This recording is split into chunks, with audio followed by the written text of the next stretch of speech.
You're listening to Hair of the Dogcast, a proud part of the Greenlit Podcast Network. Check out Hair of the Dogcast and all of Greenlit shows at greenlitpodcasts.com.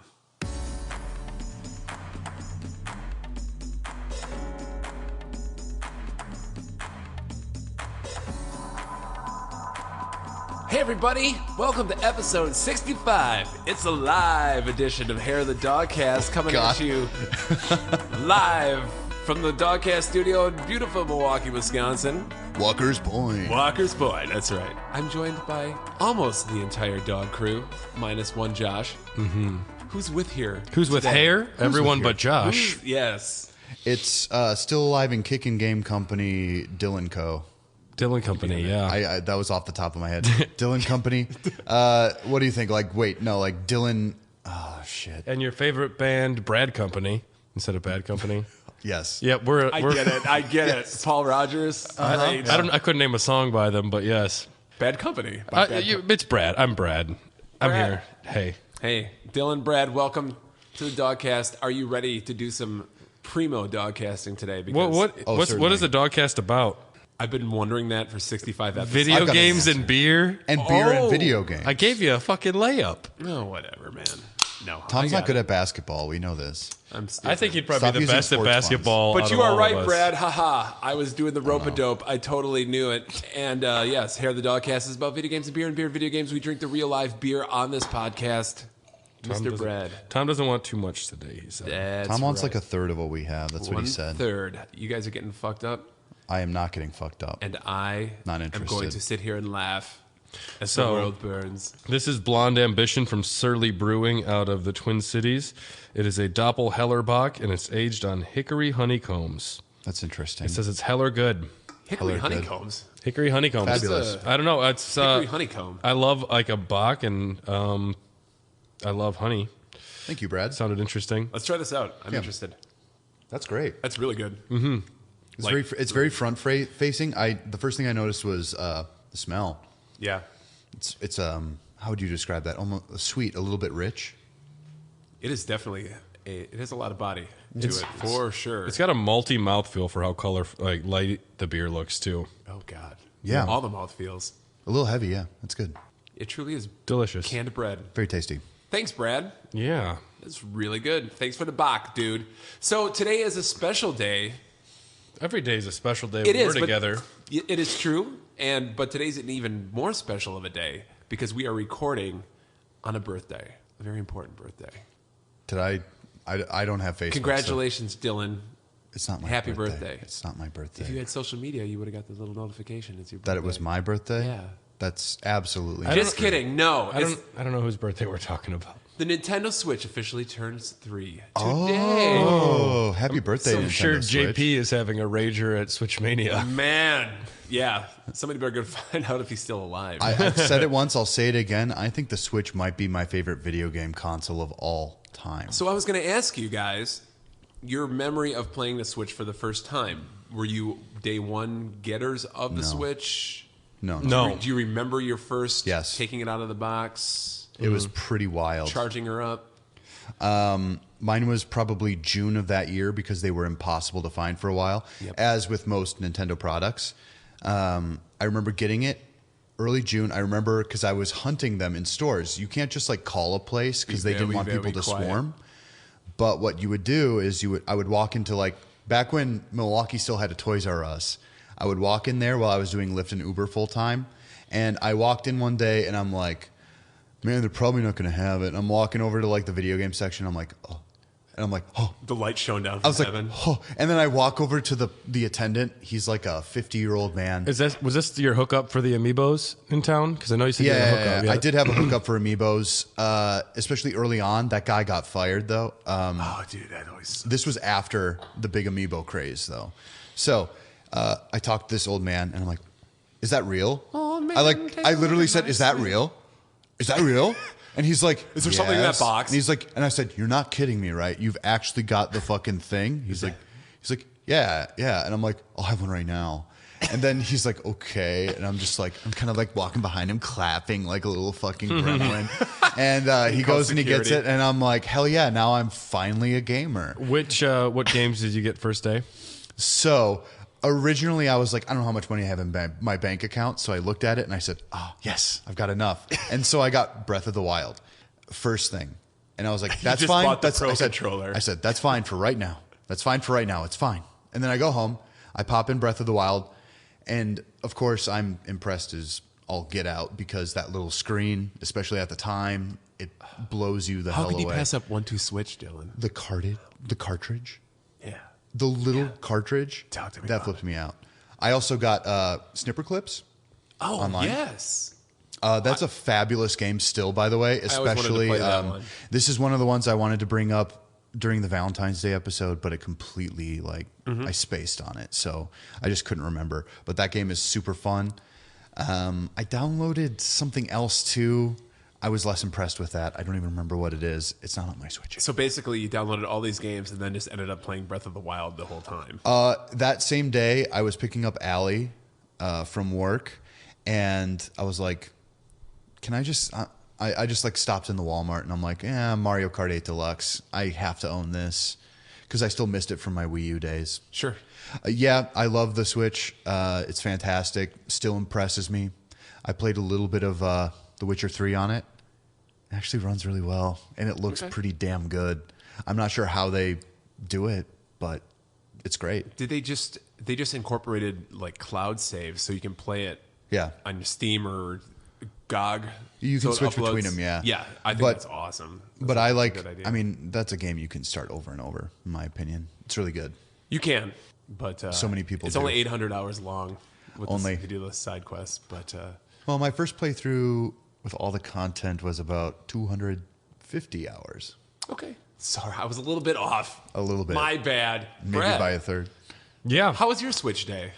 My Switch day, I was going through a very rough time. This was shortly after my mom passed away, and I was going through probably the worst breakup I've ever had, where I had to have someone move out of the place. Mm-hmm. And Smash Ultimate was coming out at the same time, and I pre-ordered the Smash Ultimate Switch. And while I had to hide from my own house, I actually was here in the Dogcast studio, and my first real Switch experience was sitting down to beat Breath of the Wild. Yeah. Yep, which I did over here. Then, I was playing some Smash and Snipper Clips and all of that, but Breath of the Wild, I hunkered down, and in 3 days I went through every single temple. Not the temples. What do they call them? Like the Shrines? The shrines. The Divine Beasts? Well, no, the ones where you have to Shrines, little yeah, puzzles. shrines, I went yeah. through every single shrine. I didn't do the Korok seeds, but it was over 3 days. I did everything almost. The Korok seeds are still You're a hard to do. binger. I appreciate that. When I jump in, I jump in. Yeah. You got all those Mario stars and I know 3 when days. it's bad when Carly knows things about the game when she's not even watching me play it. What's the quote she has from Bloodstained? Myself in my shadow. Arise, myself, my shadow. Yeah. Yeah. Awesome. Switch is great. Nice. Was just playing it before I came over here. Yeah. What were you playing today? FF7. Oh, okay. Yep. Yeah, Switch is I like the Switch. I was a day oneer and got a couple games. I think Bomberman 1-2 Switch. It was like one of those fucking Bomberman Walmart R. bundles. Oh, got it. that one sucks. Never played it. Or I played Really? it once. Same thing with 1-2 Switch. Played it once, but it was just all Zelda all the time, and I just love that freaking game, just like everyone else, I think that's what it was for most people. I think. Yeah. Well, I mean, Zeldas are always system sellers. Look at the Wii. I mean, come on. Sure. I love Twilight Princess. Yeah, the Philips CDI, it sold like hotcakes for them. Fucking Wanda Gamelon, yeah. Oh, baby. So happy birthday, Switch, to you. 3 years old. You don't look like a day over 2, maybe? Mine's still holding up great, except for the Joy-Con drift, which I have fixed. And if you guys ever need me to fix them, You don't have a Switch Pro controller. I don't have a Pro controller. Why wouldn't you get one? Because I really play in handheld mode. But don't you ever want to play it besides handheld mode? I mostly play in handheld mode. Okay. My first system was Brad's a Game trying Boy. to help you out here, yeah. My first system was a Game Boy. I still like the intimacy of playing on a handheld. I think it's fantastic. And speaking of Nintendo consoles, for the longest time, I thought there was a big, my Wii U was broken. But the guest we had for the Smash Brothers episode of Raw Dogs, he mentioned he knows how to fix Alex? them. Yeah, Alex. So I busted it out and I just started hooking it up. And I found out that the only thing that's broken is the charger holder for the gamepad. So I can charge the gamepad separately from that.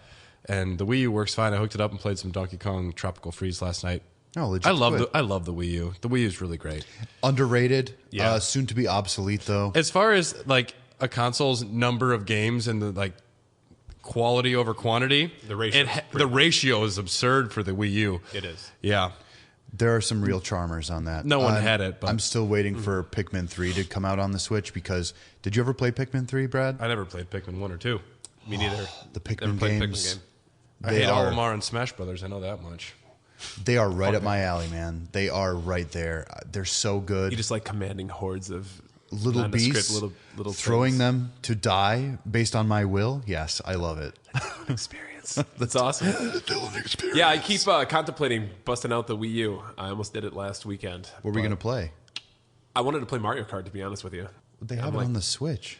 I know, but They also have it on the Wii U. I have it for Wii U. They do. I also have Smash Brothers that I played like twice. You also have never played Xenoblade Chronicles X. I have not. Bayonetta 2. And Bayonetta 2. Yeah. That game is so much fun on the Wii U, especially. Yeah, with I that finished it. I dumb played big that old gamepad. Yeah. I love it. It's good. So, all right, happy birthday, Switch. Moving on. If we haven't mentioned, the topic of today's show is going to be developers, game publishers, developers that I thought it was just developers. are no longer whatever you want. Yeah. Okay. I think we can. You pedantic A bearded lot of them. I'm Are, just- a I lot was of just- developers are also publishers. I know, so I was trying to Yeah. look through those that were both and only choose games they developed. I don't think we're going That's to get good. that specific. I did for one of them. That's all right. I got that specific. That's It's okay. cool. I looked up a lot as well. But yeah, so we're going to talk about game developers that are no longer in business that we have fondness for and love and wish were, and a few other aspects. But before we get into the Dogcast proper, let's have a recap of our last Dogcast, which we discussed our favorite video game endings. We asked you, the people, to give us some of your favorite video game endings, and the people replied. What did he Are you say? excited? What did the one person say? Oh, no. We have The 12. roughly more than 3. So, This is great. But less than 5? more than 5. Can you believe it? We have BioShock Infinite from Jared, a.k.a. Mr. Wizard, who Nice. said, it's hard to top. And I think we mentioned BioShock Infinite I talked about it specifically on the Yeah. episode. Yeah. So somebody agrees with you. That's good. I prefer the ending to the DLC of BioShock Infinite to the main one, though. Oh yeah, that's a real second mind. Burial Under the Sea. Burial at Sea or whatever? Burial at Sea, that's Yeah, yeah. fantastic. Is it? Yeah. Burial I need at to play Sea that. episode Episode 2 is 2, good. when The it first one mixes- is fine. Oh, that's right. That was a two-parter. Yeah. Fuck. Okay. That's the one where he plays Elizabeth. The rest of our fans? Yes. Daniel says, Alan Wake, if you don't acknowledge the DLC. And Daniel is, of course, from EXP Cast, some of our friends. did you ever play Alan Wake? It's got just one of the worst names for a game, so no. Okay. I I didn't wanted care to. for the game that much. I did beat it, but I don't remember the ending. Sponsored by Duracell. That's all I know. Right, yeah. Put the batteries in your flashlight and drink it all up. C. I had these lettered, sorry. Okay, this is Brandon. Brandon says Bionic Commando, Hitler / the Master's head, big exploding head. Jesus, I'm scarred for life. I was like 6 years old. What the fuck, Capcom? So- He got there at 6. That's crazy. Maybe Congratulations. a Game Genie. We don't know. You never know. Yeah. I beat Battletoads as a kid, But I would Right. agree. those Game Genies were cool. Do you guys ever beat Bionic Commando? No. No. I see the. Okay, that was pretty mind blowing. I don't think I've ever literally. played. Oh, okay. It's a great game. Or it You was actually back in face the day. Hitler? They changed it for the U.S. That would be They an call him the interesting Master. Dogcast episode. But you get to- How many different games do you fight Hitler in? Well, my favorite is still the new Colossus. Yes. Just as an episode. Oh God, that's Killing a great Hitler. Scene. That's a great scene. You barely do anything in it. Yeah, I know. But no, Bionic Commando is a great NES or earlier NES game, and yeah, you get to the end and you see Hitler and his head explodes. And What does it you take beat place the in game. Argentina? Like, I can't remember. It was just really weird. But they had to take swastikas out for the U.S. version. We have another one from Mel, and we have Shadow of the Colossus. I remember feeling complete devastation. Don't that still spoil it. I'm gonna sticks beat that soon. with me to this day. Yeah, I'm just saying, don't spoil the ending because I'm. Yeah, no, that's yeah. it's fine. It's Yeah. like but it's literally the game. Like, for me, it takes usually on average about 4 or 5 hours. at this point. I It's put just it- You know because what you're doing. Well, yeah, because I know all the tricks. My first time it was about It's 10. a boss rush. I put it like an hour in today on it. Did you really? Yeah. How far did you get? I beat 3 Colossi. Cool. We'll You talk got- about it in a bit. You got to the cool tall one. I love him. Yeah. And then finally we have from Anthony, Red Dead Redemption, the first one, feeling anger at the ending, sadness, and then vindication with revenge. Oh, do you? I've had shits like that. Yes. Yeah. That was Well, Monday. have you guys finished Red Dead all the way through? Mm-hmm. How about you, Brad? Never played it. Do you plan on it? You should. So there are 2 endings. There's one where you I don't can think Brad walk likes away cowboys. I love cowboys. They call Yeah. me the Rhinestone Cowboy. He's Big Tex. I'm the Rhinestone Cowboy. Everyone That's knows pretty good. that. Yes. You play GTAs though. Yeah. Why no? Well, Lobster just Red I Dead? role play as a GTA. cowboy in Grand Theft Auto. I only buy cowboy clothes. Okay. Yep. And I refuse to ride motor vehicles because cowboys, unless it's a big truck. Gotcha. He just saunters on over to the right. east side of the city. I'll be taking your car. Well, I don't know which ending he's talking about because there's an ending where He John said, Marston well, dies. he said revenge, so I'm assuming. So he played he as said anger and then vindication. Yeah, Revenge. Yeah. he played as his dipshit son. Yeah. Okay. Yeah, I actually quit once he died. I was like, I don't care. Oh, really? You didn't play it to the I was actual ending? literally like, I was one of the few who didn't because most people were like, oh, there's still more going on. I'm like, no, I felt done. I felt like Yeah. the game was over. I was like, all right, I'm walking away. Have you finished Red Dead 2? I got up until you start playing as Okay. John. I don't think it's been released yet, but they're doing a really nice vinyl set for the Red Dead soundtrack, Red Dead 2. I almost It's pre-ordered. fabulous. Wow. I haven't even played the game, and I know like the soundtrack is that It's good. amazing. I This almost is- bought it on Friday. It was still in my. I woke up from What is it, like $50? hungover. $40 maybe? Something like that. Yeah. I think it'd be good to get. I'll probably get it. It's got some real Americana on that. Yeah, and man, that D'Angelo song that plays during that. Oh, it's so good. So good. Okay, Not as good as the first game where you're riding into Mexico. That is true, but it was still good. All right, well, that's a recap of our last episode. Do we want to crack another beer? You guys good? Oh, I'm slow. Okay, that's fine. We'll crack a beer. Sure. Dylan can drink fast. I know him. Before we get into the news, Tom, do you want to explain what this beer is? sure. This is a beer from Cigar City Brewing from somewhere in Tampa, Florida. It is called Florida Cracker. It's a Belgian-style white ale brewed with coriander and orange peel. Sounds like a blue moon. This is a We'll Florida see. cracker, but people call you the Wisconsin cracker. I am so white. You are. I'm going down to Florida in a week and a half. Yeah, man. You're going to Disney World. Disney World. Going down to Florida to have myself a time. And I'm going to come back with either a lot of sunburn or a really good tan. I'm thinking it'll be the first. It's going to be so much fun. Disney will never be the same. All right, let's have some Florida cracker, gentlemen. Florida Cracker. Well, I mean, first things first, way better than a Blue Moon. I like coriander in beer. Yep. I Yeah. really do. And it's A little inoffensive. pepperiness. It's a nice herb. It's a good porch beer. Yeah. This one's fabulous. This is a porch drinker. This is fantastic. I'm actually, well, do they distribute in Wisconsin? I think so. All right, gentlemen, are you ready for the news, the headlines Only always. since the last time? Yeah, All right. I guess.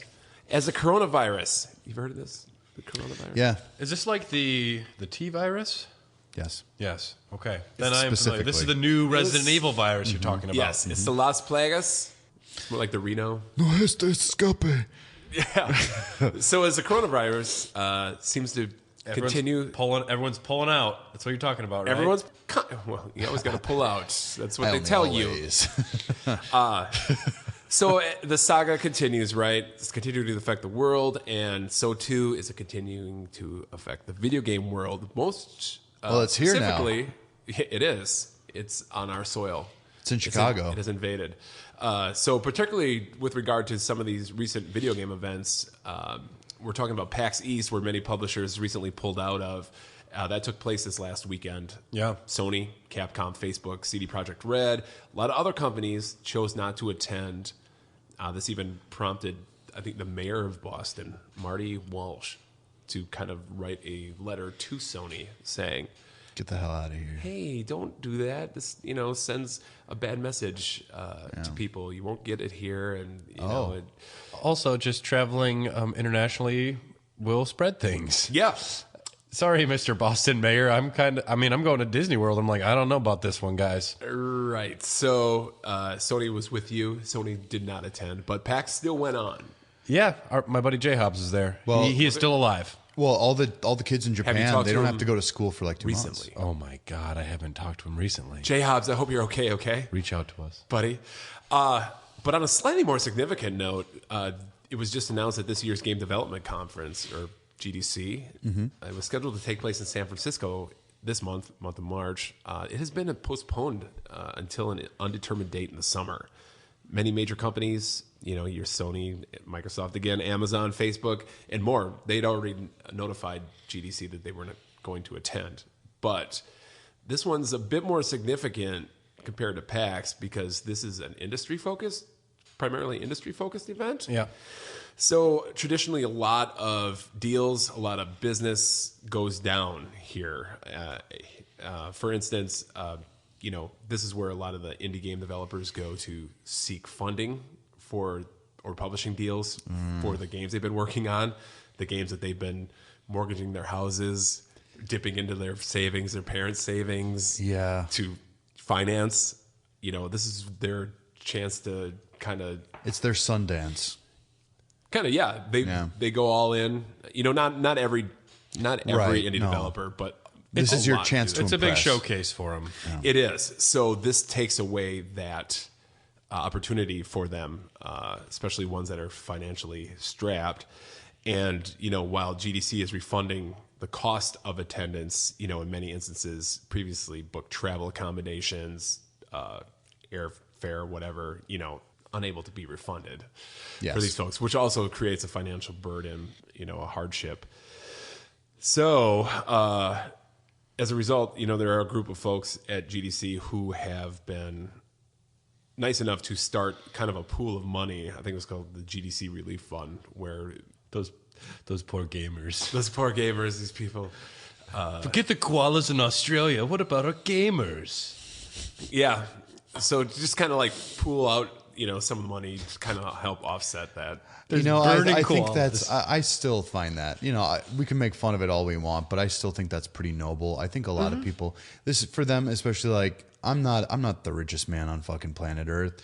Like if something like this happened to me, I would feel so, yeah, exactly. Goodbye.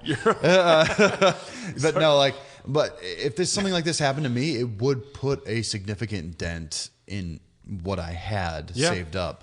And so I can appreciate what these people are going through. And I think it's nice when a community really comes together and helps. Yeah. I'm joking. I know. All jokes aside, it is cool. I mean, yeah. Indie developers are doing some really great things, and it's a shame when they have to take one to the chin. Yeah. There was a story of like a group of an indie developer in India. Each one had to pay like $6,000 for a ticket. And how many rupees is that? A lot of rupees. 3 green ones. Yeah. Nice. So all of us here at the Dogcast hope they're big. That things turn out a little bit more okay than they are if you were affected. And listen, this might be a time capsule though. So like if we're dead in the future, which only about 2 people in every 100 die, but there's 3 of us in this room. I'm not sure how we can break down those odds. One of us might. Yeah. It's interesting. We'll see. It mainly affects people over 40. Let's find 97. The coronavirus? Yeah, it affects people over 40 a lot. Yeah, but in Disney World, everyone puts their tongue on every ride, and I'm going to have my hands on those rides and my tongue. Mm-hmm. So. Have you ever seen Parks and Rec? No. Oh, my God. It just reminds me of someone gets put in charge of fixing the water fountains so that people don't put their mouths on the water fountains like they're making out with them. Because this town in Indiana, like everyone does that for some cultural reason. It's so gross. No, I'm afraid to use public water fountains because of people like that. Yeah. I might have done that when I was a kid. I'm like, oh, you got to... you suck straight off the faucet? You get all the water. You get all the water. And I'm a all the germs. And yes. Yeah. Something like that. But you bring up a good point with like the touching things where gaming conventions are... They're a different breed rather than like normal conventions that people just go and attend seminars and shit, where you are putting VR masks on, you are touching controllers, you are playing, you're touching things that putting shit in your face that people have touched all day. You have to kiss in the mouth to be culturally appropriate with that kissing companies. sensor that Nintendo came out with. I mean, the makeup, when you see Chewbacca walking around Galaxy's Edge, are you not going to fucking kiss him on the mouth?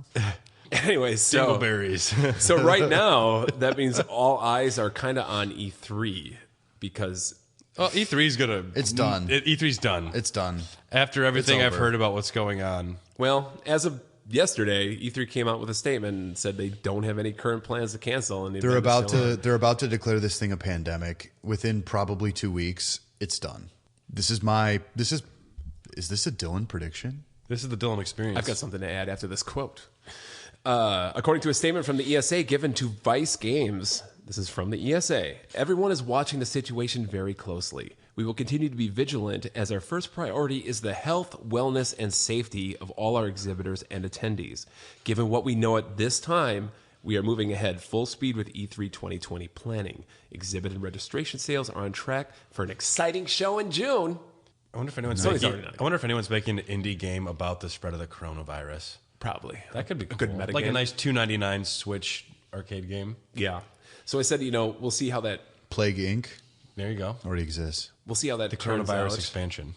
Oh, Yeah. But It's at E3. that could just be a quick patch. Like they have a bunch of other plagues already in there. yeah, so I mean, there's not really any signs, like you said, of it slowing down. And I know personally, like my job and the customers that I'm working with, they're in really recent talks as like from today, where international travel is already banned, but they're in real talks of banning all travel, and it doesn't seem to be getting better. No, it's getting June worse. isn't. E3's in June. That's not that far away. So As with most problems, they get worse before they get better. yeah, we will see how that turns out. Yeah. So, I could do a whole coronavirus podcast. I've learned a lot.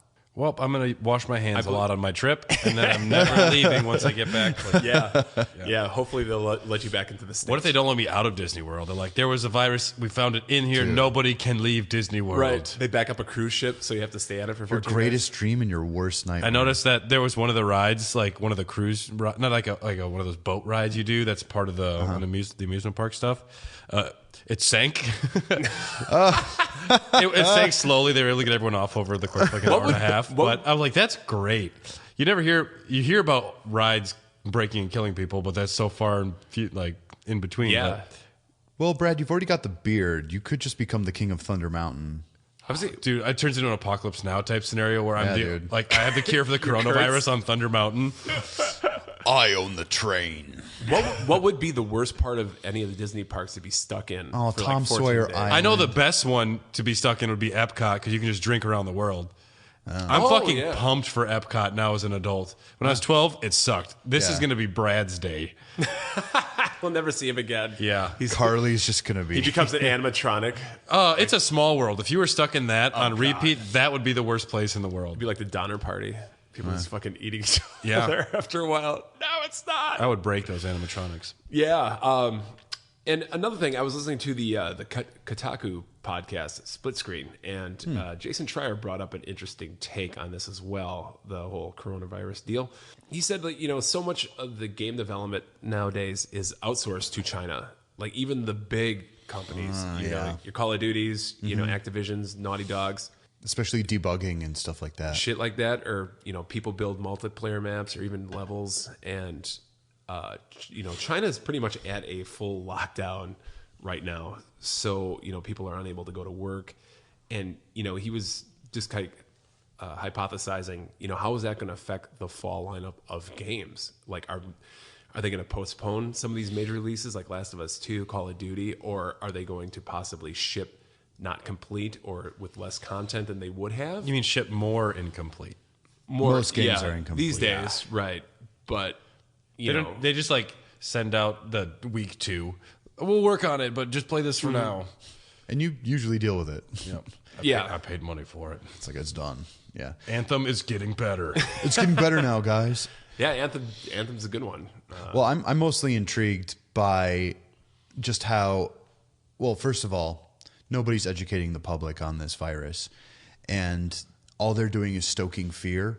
from what I can see in the media. Well, so nobody is actually like telling you what this thing actually is and how it works. Could we just get 1 hour long special? The coronavirus, what really is going on? I think I could fucking do it right now. Like I want that to be on national television. Yeah. And it's like a recommended mandatory watch. It'll be replayed. One that everyone can agree on. It doesn't involve any politics or anything. It's available online as well, and it's done by Neil deGrasse Tyson. No. He's better than Bill Nye the Science Guy. No, They're both bad men. I want like Morgan Freeman's voice. I want an actual fucking doctor. Let's have Winona Ryder do it. I don't care if their voice is good. Fuck it, Winona Ryder. Dr. John. Keanu Reeves. Everyone agrees on Keanu Reeves. Yeah, you're coronavirus, and you're coronavirus. You're coronavirus. And we're all coronavirus. Oh, God. So I thought that was an interesting take because I'm like, yeah, everyone's kind of worried about the whole console launches and are the components going to be compromised? The timelines. I'm actually going to make another prediction. I do think that the console launches are going to be pushed back at least until spring of next year. Mm-hmm. That's a high time for a lot of video game releases now. Anyway, I don't. Yeah, we're getting to the wire. They have to start manufacturing. Like I was trying to say earlier, they're not letting kids go to school in Japan already. Mm-hmm. So if you want to, first of all, stop buying those masks. Right. Just stop it. It doesn't affect.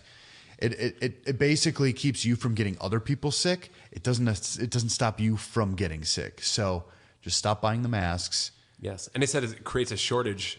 Because doctors need it. For people that actually need the mask for other things, right?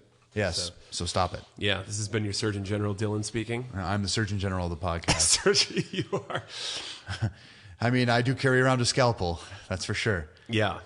But this is also kind of like a weird Freakonomics-esque side to this story. Did you know that did you hear about the Ring Fit adventure for Switch is like virtually unattainable now? Really? You can't find it anywhere. Why? Well, I'm glad you asked, Dylan. Because due to the quarantine in China, people are needing things to do while they're stuck in their houses. So I guess they've just been buying up all the Ring Fits, and you can't fucking get one. Are you telling me we've got a rare game now? We do, yeah. That's cool, dude. Now's the time to High sell. five. Yeah. Support us at the $100 tier. You'll be entered into the raffle to win Dylan's Ring Fit adventure. You could. I learned a lot of great things from that, and now I can do it on my own. I already beat a Drago, so. What's that? That's the dragon. Tom, what did you just do over there? Tom, are you playing something for us? That's the dragon from Ring Fit. So obviously we're kind of played the game. We don't, our hearts go out to all you guys and ladies and people, children around the world that may be affected by the coronavirus. And please stay safe out there. Yeah, just stay inside and play video games. You should. Wow, yeah. Dock your Switch. Don't go outside with it. That's right. Keep it docked. Or play in your bed. Keep it docked. Undocked. But, as infectious as the coronavirus is, I found something else that's even more infectious. The Final Fantasy VII remake demo? No, Brad. Shit. I'm sorry. We'll talk about it in a bit. I'm waiting. You're not going to Rickroll us, are you? No, there's people that are probably just be like, dude, I've listened to this 20 years ago. I was just exposed to the theme song to the N64 game Buck Bumble. Oh, I've heard this, yeah. You heard this? And I can't stop listening to it. Have you ever played the game? No, I don't Pretty care bad. to. Yeah. But somebody, sent this to me. He's like, you got to listen to this shit. And I was just fucking, So take that coronavirus. Take that. Buck Bumble's on your ass. Yeah, take that coronavirus. Yeah. Everyone listening is like, yeah, I heard that. If that doesn't work, we're going to play the Quest 64 theme song. Oh my God, please don't. Hell yeah. All right, should we move into some console news, guys? I remember that. Yeah, some next-gen console rumors and hot takes. Yes. I'm in. Okay, we got 2 yeses. I wasn't really into it, but I guess I have to do it Inform me, now. motherfucker. All right. Earlier, I think last week, Phil Spencer, the head of Xbox, revealed more details, or at least confirmed some rumors of the upcoming Xbox Series X. Let's go into deep. So this is from a post on the Xbox news site. He's got some bullet points. You guys ready for some bullet points? Hell yeah, dude. This is good stuff. All right. He's talked about the processor. And Phil, our boy, said, Xbox Series X is our most powerful console ever, powered by our custom design processor leveraging AMD's latest Zen 2 and RDNA 2 architectures, delivering 4 times the processing power of an Xbox One and enabling developers developers to leverage 12 teraflops of GPU performance, twice that of an Xbox One X, and more than 8 times the original Xbox One. Oh, yeah. So what does it all mean, Tom, to people that don't speak the jargon, though? It means the games will look nice? It means it has a lot of processing power. It's a decent PC in today's terms. Well, the main thing that It's a decent PC. Well, the main thing we're going to get from this is better lighting effects. That's what I've heard. Because what is it? Ray tracing. It's ray tracing, yeah. We're getting there. Well, that's the reality of this is that a lot of games are becoming so reality. well. The two things keeping games from being photorealistic in terms of like motion is the fact that you have to have better animation. That's one. So that's like mocap, better mocap. Is this what Dylan says? Maybe I don't want better animation. Maybe I want more characters on the I want the screen. Frostbite engine. Maybe, Me too. yeah, he just wants to live in the Frostbite engine. Yeah. But it's also the fact that the lighting can't is save. never dynamic enough. The lighting is never as dynamic as an actual room with a light in it, or even like. Well, let's move on to the second bullet Okay. point because we might talk about this. Oh, that's perfect. Yes. Next, he revealed that the Xbox Series X will have something called variable rate shading, and this allows developers to more efficiently utilize the full power of the Xbox Series X. Such a fucking marketing. I wish they would stop calling it that. So rather than spending GPU cycles uniformly to every single pixel on the screen, they can prioritize individual effects on specific game characters or important environmental objects. So this technique results in more stable frame rates and higher resolution with no impact to the final image quality. Yeah. Cool. So that's cool. So you don't have to like put all the fancy bells and whistles on the entire picture. You can just isolate to Brad's face and have like some fancy effects going on, almost like what a video encoder does. Yeah. You know, Right. if something's not changing, you just leave it static and then, concentrate all your resources on Dylan's eyeball. It's like animation. Yeah. Yeah. Kind of.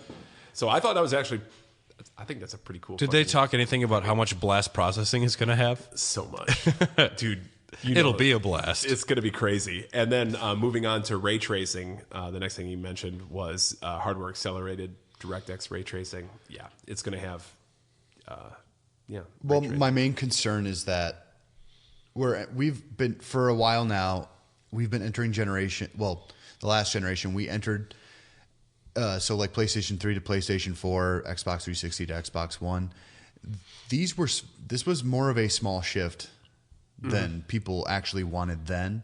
It's still going to be a small shift now.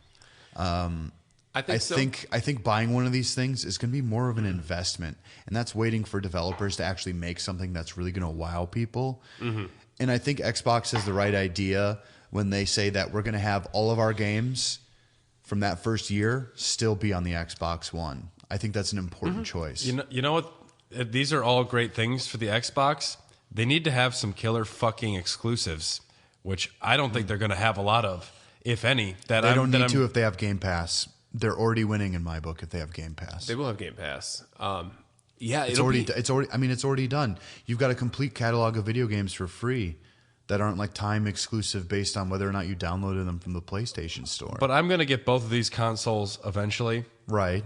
And if most of them are also going to be playable on the Right. Xbox One, I'll get the PS4 first so I can play what is exclusively next gen. And then 5-6 months later, I'll grab my Xbox One Series X 1475 Xbox 3.2. But I mean, but hold on. Here, I think this is what they're saying is that when you buy the Xbox Series X, it's like playing the game on the highest settings. Yeah. And then playing it on the Xbox One is playing a video game on its lowest settings. So, yeah. But still, if Like I a can PC. only play specific games on the PS5, I'll grab that. And then still, I mean, I booted my original Xbox up the other day. I mean, it didn't look great, but I could still play it and it was good enough. Yeah. It's if for those diehard people that are searching for the ultimate experience, Like you.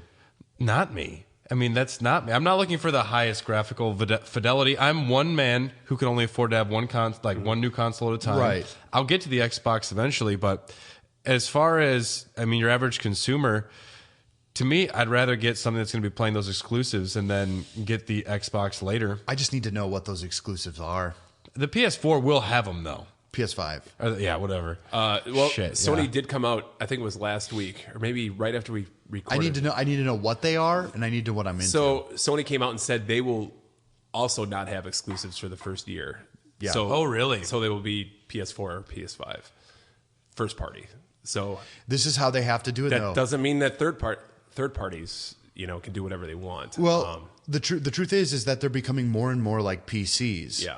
And so if you don't do something like that, if you don't like stagger it, then people are going to be very angry with you, and then nobody's going to buy your shit But anyway. let's go to this other bullet point because it kind of goes to what you're talking about. So Phil also mentioned smart delivery, which is this function where the technology empowers you to buy a game once and know that whether you're playing it on Xbox One or Xbox Series X, you're getting the right version of that game on whatever Xbox you're playing. Mm-hmm. So you will get like the higher quality version. Right.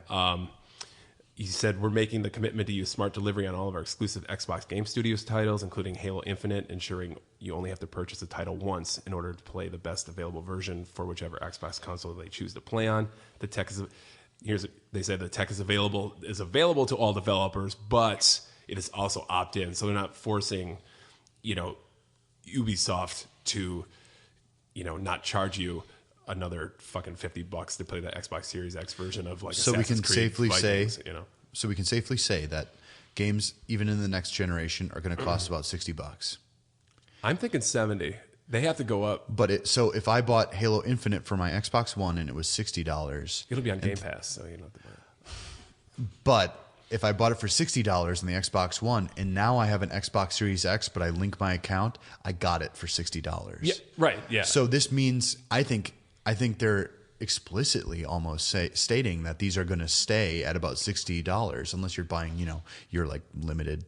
Maybe they'll have to give more bells and whistles for the Xbox One X version. Oh yeah, but I think you'll still be able to play Series X? Series X. Just come with a better This is fucking really name. awful.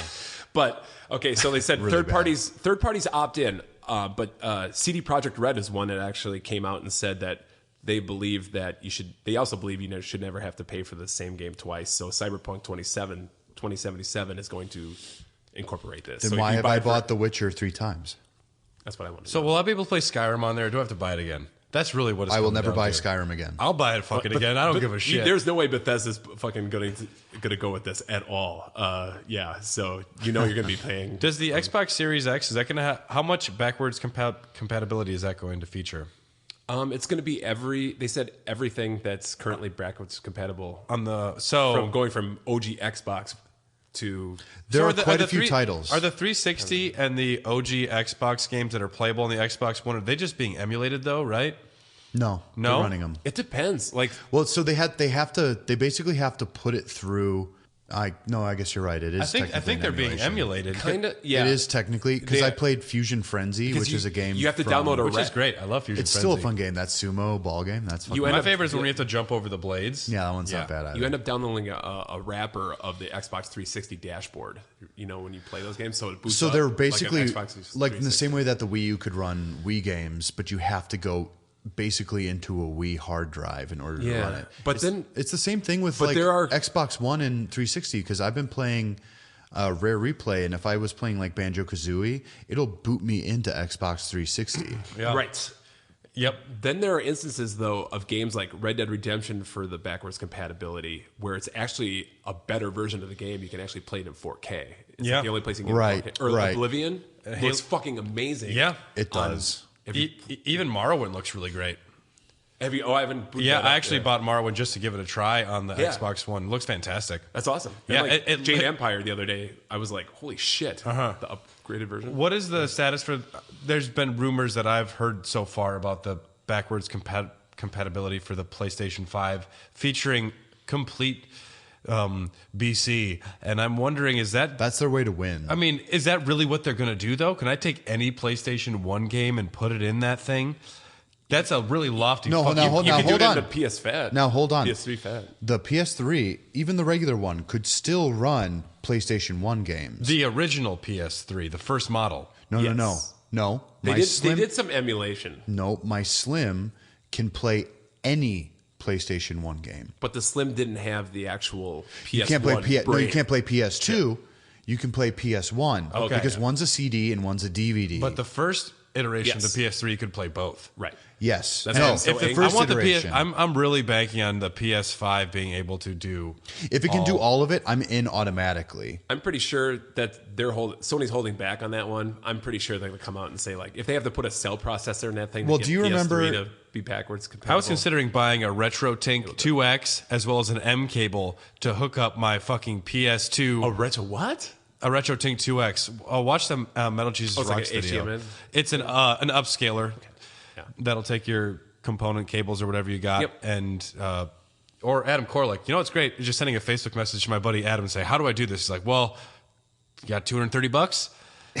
Yeah. But instead, I just hooked up to my old HD TV, which isn't 4K. But if the PS5 is able to take every one of those games and also just have like a built-in upscaler to make them look as like, because that's how they do. They'll upscale it to some extent. God, yeah.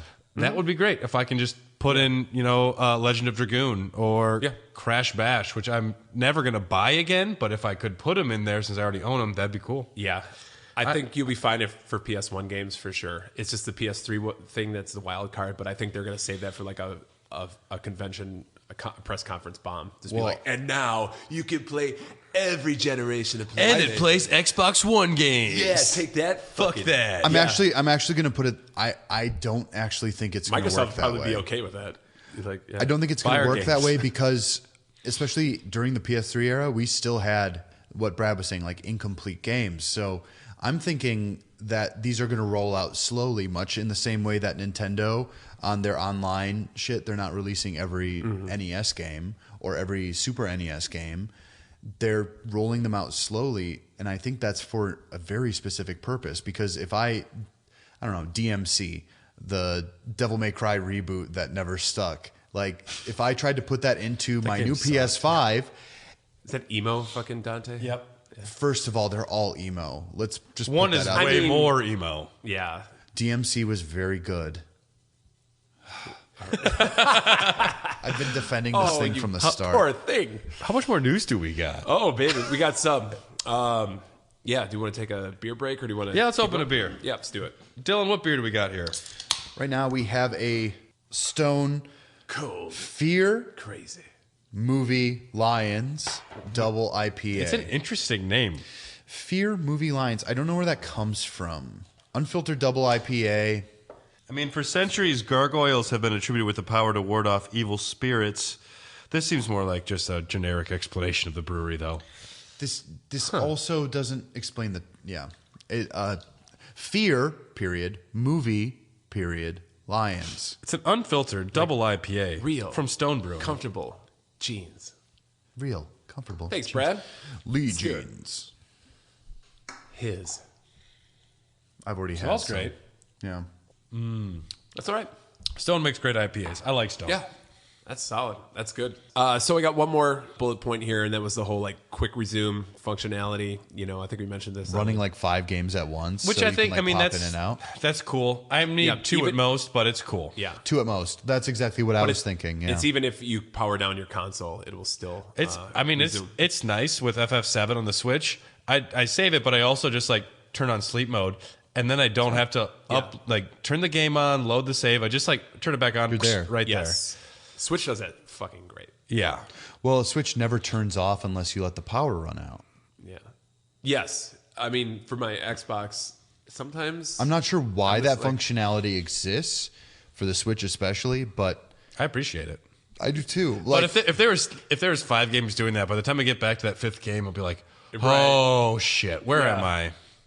I would like a little bit of discipline with my video gaming. you like discipline. You know how there's recaps in TV shows, like if you haven't watched an episode in a while, I wish video games just like Until Dawn had those where it's like on the last Those are- episode. yes. I was Oh, are like, you that'd be fucking really kidding great. me? Allie started Kingdom Hearts. Allie's a huge Kingdom Hearts Oh, fan. Kingdom Hearts 3, you get those little She like cell started phone Kingdom updates. Hearts 3. Yeah. And it was Good the luck. first hour of that game is just like actual, like, they'll go like, remember when this happened? No, hold on. Remember when this happened, Sora? And then Oh, Sora's yeah. like, oh, yes, I suppose so. Ingredients. Darkness. Masters unsaid.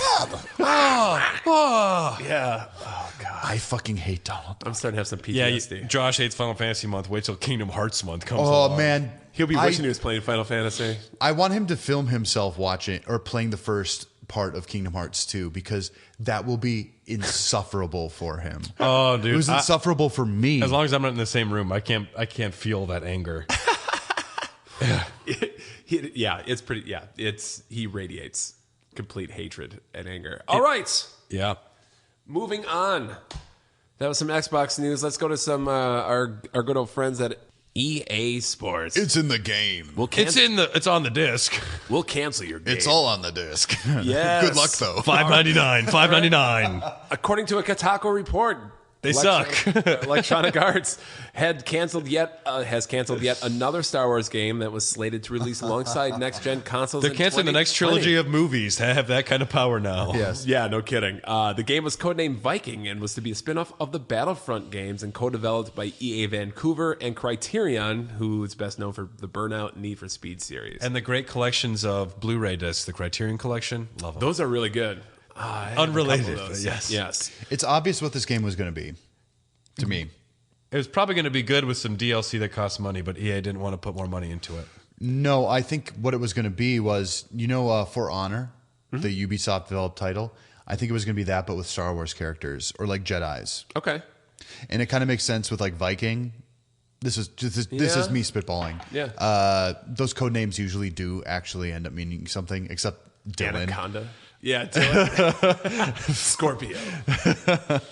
Right. Project Dylan. But I guess based on comments from people close to the project, Feels appropriate. There were quote unquote logistical challenges between the two studios. Criterion is based in London and was supposedly the lead studio, while EA Vancouver Famously, they was don't have located phones. somewhere else. I'm not sure. Famously, they don't have phones. So That was a joke. Yeah. And also noted by insiders was the game fell under the pressure of kind of too many cooks in the kitchen, and the scope of the game increased exponentially when Criterion entered the fray and wanted to have a more character and story focus. So why don't they fire the heads of EA? Like, this seems like an easy. It just seems so weird. You never hear about EA fucking up a game. ever, especially a Star Wars game, Love right? their games. So good. Fucking ragtag. Shit. Fuck yeah. Fuck you, We'll Visceral. get there. We'll get there. We'll get there. Yeah, we'll just shut you down. Anyways, so EA was unwilling to give the game any more development time, as this game was actually just meant to fill a financial hole for their fall 2020 lineup. So bam, yet another Star Wars game canceled. Just Filling a financial hole. Motherfucking Alderaan. Pew! It's in the finances. The sound of $1,000. I mean, what a creatively bankrupt thing to say. Whatever. Yeah. It's so fine. this is the third Star Wars game that EA has chopped since 2017. And they have Now that Bob Iger's out, is there going to be some heads rolling like, bye, Kathleen Kennedy, we're bringing George back in. Fuck it.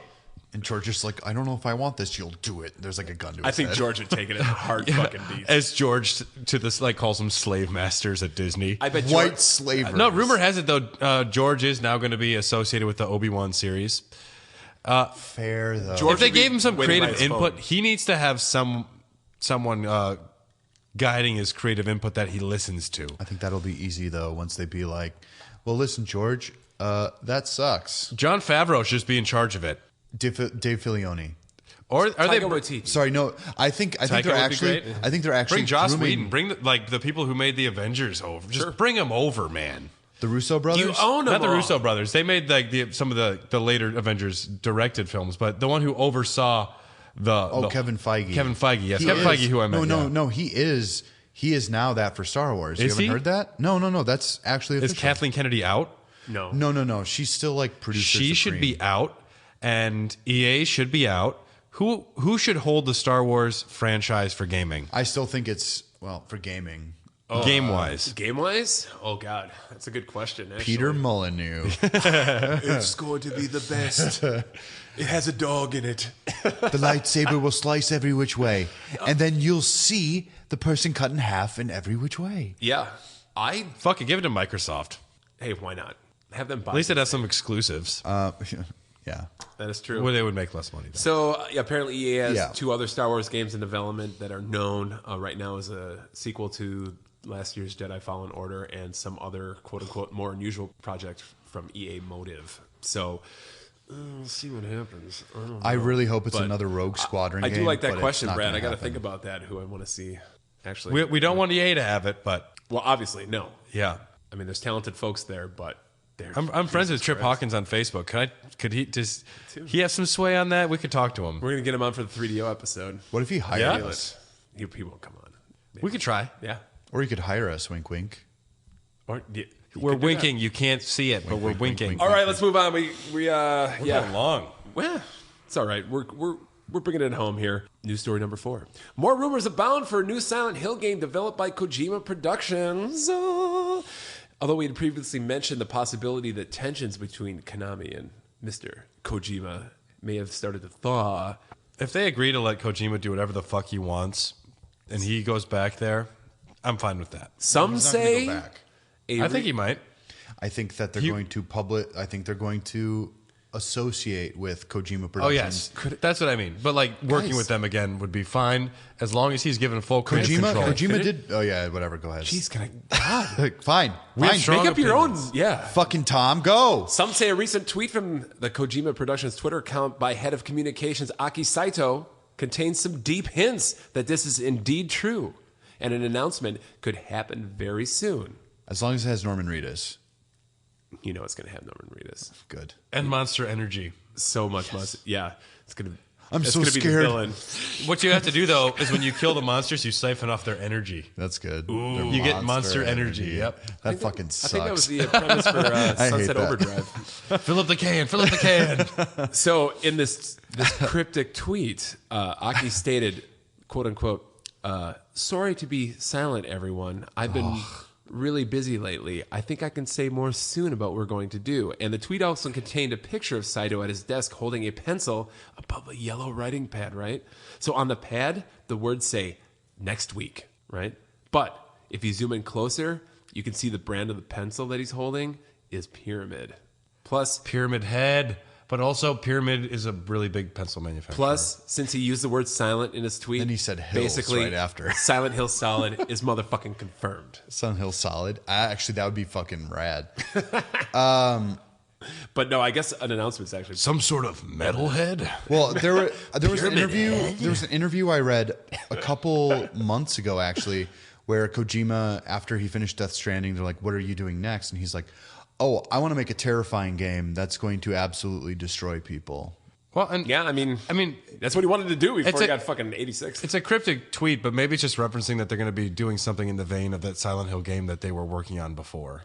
Yeah, Silent Hills. either way, Yeah. Well, they're going to need Well, I mean, Del Toro and no, they don't. Yes, they do. Who? Del Toro? I mean, I'd love to see that, but do they need him? They don't need No. him, but it'd be great. It's great when he's involved. And you know he's going We to need someone collaborate. Unfortunately, we need someone like that to rein in. Benicio del Toro. Yeah, yes, we need someone to rein in Kojima a little Did you see? bit. You haven't played Death Stranding yet. I'm about to. His collaboration didn't rein anything in for Kojima. No, there was no collaboration. He played a character. There was no Yeah. collaboration. I don't know, man. No, he played a character who got voiced by somebody else after. Yeah. So yeah, I mean, I guess we'll see about this. Kojima did tweet out also a Picture of a hill, calendar. and it said "Be quiet." Right. Yeah. Exactly. Silencio. It's like, can you guess what this means? And finally, let's go to, speaking of kind of Konami, a little bit more somber news, but also someone to celebrate. The creator of the Konami code passed away this week. Up, up, down, down, left, right, BA. select start. start, BA start. BA. Select Select start if start. you're playing two-player. Okay. It's true. Yeah, Kazuhisa Hashimoto, producer credited with implementing the fabled Konami code. He snuck it in. Yeah, and Contra, Gradius, Castlevania, and other Konami games. He died last Tuesday. He was 61. So Is to it work. going to be on his gravestone? I would want that legacy on my gravestone. that's how he gets resurrected. Oh shit! Someone puts it on the gravestone. Like, what did we do? Yeah. He has infinite lives now. But yeah, our thoughts go out to his family. And He's immortal. He's immortal. Shit. I mean, I think my mom knows portions of the Konami code. So That's crazy. What a cultural reference. yeah, and my mom's fucking. It's probably the most, like, one of the most important cheat codes in video games. It is. Oh yeah. Well, it's the one people It remember has to most. be the most known. I mean, right? Yeah. Well, I mean, it was through most of their IDDQD. games, and they kept it. So There's the Corvette with machine guns or something in Age of Empires. You could like drop tanks in and Grand Theft Auto fucking 3. funny, yeah. I'm just trying to remember some other codes. I don't know. You could play as Darth Maul in Jedi Power Battles, I think. Really? Yeah. Yeah. Jedi Power Battles? In Sims 4, I remember entering some codes, and I played that a couple weeks ago, a month ago. They yeah. actually have. Yeah, the Allie was Konami. talking about codes. Well, no, usually you type in command inputs like Rosebud, and Rosebud gives Rosebud, you yeah. like... It gives you a sled.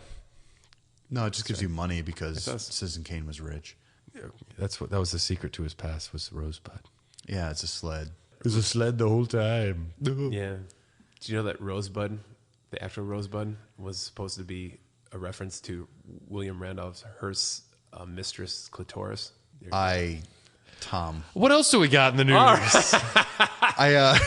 That ends your news, everybody. Wow. Okay. That one flew right over my head for like 5 minutes. I have one piece of news. Yeah, go ahead, Brad. Yesterday, Final Fantasy VII Remake dropped a demo, and this is news. Let's talk about this. Everyone's been posting about this shit. In In a good way. I've heard Universally nothing praised, except from GameSack. They tweeted, "Oh, it's a hack and slash. Too bad there's so many tutorials. Not my kind of game." I'm like, fuck off.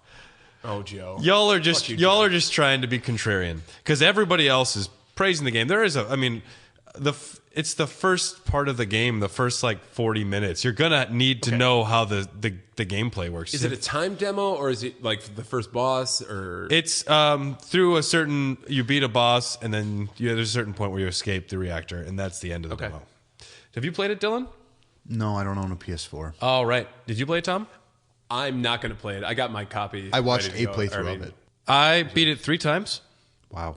I beat it once on normal, and then I did it once on easy just to like kind of see how fast I could get through it, and then once on classic. Classic is interesting, but okay, Oh, is that the turn-based ish? it's kind of. Yeah, tell us your thought. Or Well, give us a normal, rundown. straightforward hack and slash. You can jump between characters. Who's in your party? Barrett. It starts off at the beginning, so you have Cloud and then Barrett sometimes. Okay. It's fun switching between characters because they do control differently and different abilities. At any point, you can switch over. Like, you can just hold R2 and then tell Barrett to do a certain move or tell Cloud to do a certain move. You have like a command bar that fills up to where, so that's when you can cast spells, use items, things outside of regular attack, dodge, and just running around. Okay, I like that. Yeah, and it's a beautiful game. It looks fantastic. The way that they're able to pay complete homage to the original game and also just bring it to the next level, just the advertisements up. There's references to the compilation of Final Fantasy VII, which I wasn't sure how much they would be putting in this game, if at all. What do you mean? Crisis Core. There's an okay. advertisement for Bonora White Apple Juice. Okay. I'm like, oh, that's where Genesis and Angeal grew up. And I am worried about some story elements because you set the bomb in the reactor and you're fighting Someone set you up the bomb? you set up the bomb and you're about to start it, and then you fight the guard scorpion, and right after the battle's done, Bear's like, we gotta start the bomb. Oh no! And the bomb starts itself. And then also, no matter what time you're like getting out of it, it cuts to President Shinra and Heidegger, and he says, like, they're like, Heidegger mentions, is this the same group that tried to take your life before? Oh, you mean that Before Crisis reference, that shitty cell phone game? I picked it up. But then they actually start the bomb. Shinra starts the bomb themselves, This is actually something I knew. which this didn't happen in the original game. Nope. They're trying They're to really absolve them from being backtracking. They're terrorists. backtracking on the terrorist stuff so much. And not only did they not actually set off the bomb, but even just starting it So you're doesn't saying seem like it they're was them. retconning? They're retconning shit. hardcore from this, from what I can tell. Yeah, technically, they are retconning, and they are trying to make it. I think kind of what makes it fits. so great and extreme is that Barrett is an eco-terrorist. He is doing what he has to fucking do, and he kills a shitload of people. Yeah. Yes, and So- he's not afraid to do it. Can I ask about the combat? Like, is it Final Fantasy 15 just all over the fucking place? It's reminiscent of Final Fantasy 15 to an extent. I only you played don't that know game what's for going like on, 10, like- 15 hours. Yeah. Only. It wasn't great. I mean, I beat it, but I never Yeah. felt like I really got a grasp. You or, hit like, knew what I square, was doing. Cloud swings his sword once. You hold square, he swings it like 4 times. And R3 will lock on an enemy. You can cycle through enemies to lock on. And that's all good. You can hit triangle, and it'll switch from like one mode to another. The next mode you'll be more vulnerable to damage, but you're not going to have like the opportunity to block. So you're like it's kind of an all out mode. Okay, so you can also block and walk forward. That's for like gunshots and stuff like that. Yep. Just you can like block attacks in general, and then you'll have less damage, but you can like approach the enemy that way. Right. Okay.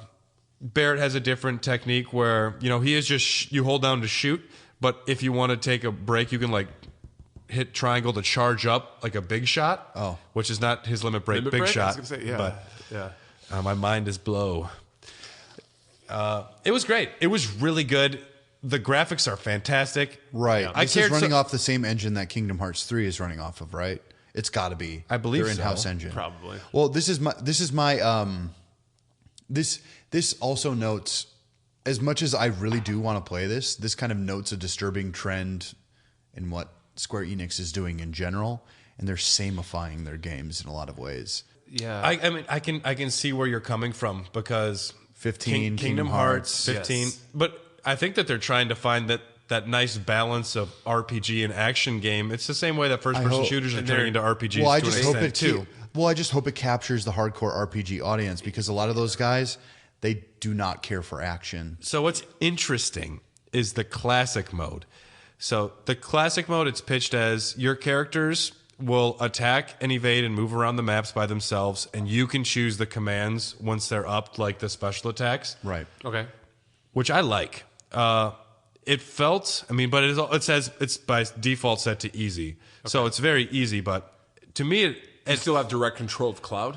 you can at any point control him, but by default, he's going to go around enemies and attack them and evade and block, and then when you can choose I don't commands. like that. To Classic. How is that classic? Well, it's more about you just choose the certain commands. It's not turn-based RPG. Oh, it felt they advertised that wrong. It's not what they advertised. If they tweaked this to an extent, it almost feels like they're approaching Final Fantasy 12, which is my favorite Final Fantasy game, where you could set up Jesus Christ, what? Dude, set up gambits. That gambit system is fantastic, where you can control like if this, then this, then this. Yep.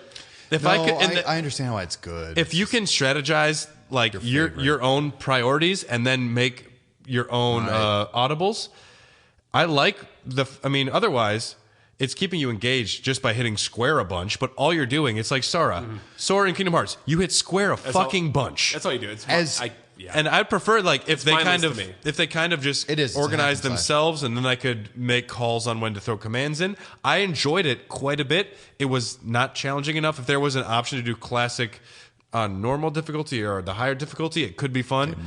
There was zero challenge, but I think it's a unique approach to that style of game, which is worth exploring anyways. I'm intrigued, as long as fucking Barrett and Tifa don't act like Donald and Goofy from Kingdom Hearts. And I mean this in more of the way where you can like what you were saying, the gambit system. Like if you could tell them specifically, like in this situation do this, or in this situation do that, or if you could have like Aerith, because I will never say Aerith. If you can like have her be like heal you during very specific scenarios, you could set up like some really great chains, and I don't know. It seems really cool. The gambit system's cool. I like what they're going for, and something that I was worried about was the interactions with the characters and the dialogue, which you could very easily get some awkward banter that doesn't feel natural. Who does Nolan North play, and who's Troy Baker? All I know is that Badger from Breaking Bad plays Wedge. Are you serious? Yep. It's like, we're saving the planet, Cloud. Skinny P's like, no, man. Dude, no, it's great. There's a few moments where Barrett's sexy as shit in this one. There's a few moments where Barrett's just like, I'm gonna get you, guy. I'm like, oh, he's still shooting guns. But there's his little rant about saving the planet, but otherwise, Jesse's like, just put up with Barrett, take him with you. And then Cloud's like, I'm not getting paid enough. Yeah. And there's some cool. really good one-liners where Cloud is like this real snarky dick. I'm intrigued by And then this. Barrett gets him back to his like, oh, what number are you? Or like, he asks like what his age is. I forget his phrase. And then Cloud's like, I'm number 1. Soldier first class. So he's like, I meant your age. And he calls him Soldier Boy a lot. Soldier Boy. That's cool. It's like, I like that. although maybe your rank in soldier defines your age, maybe you are a 1-year-old. I'm like, Barrett, your jokes aren't really that witty, but I like them.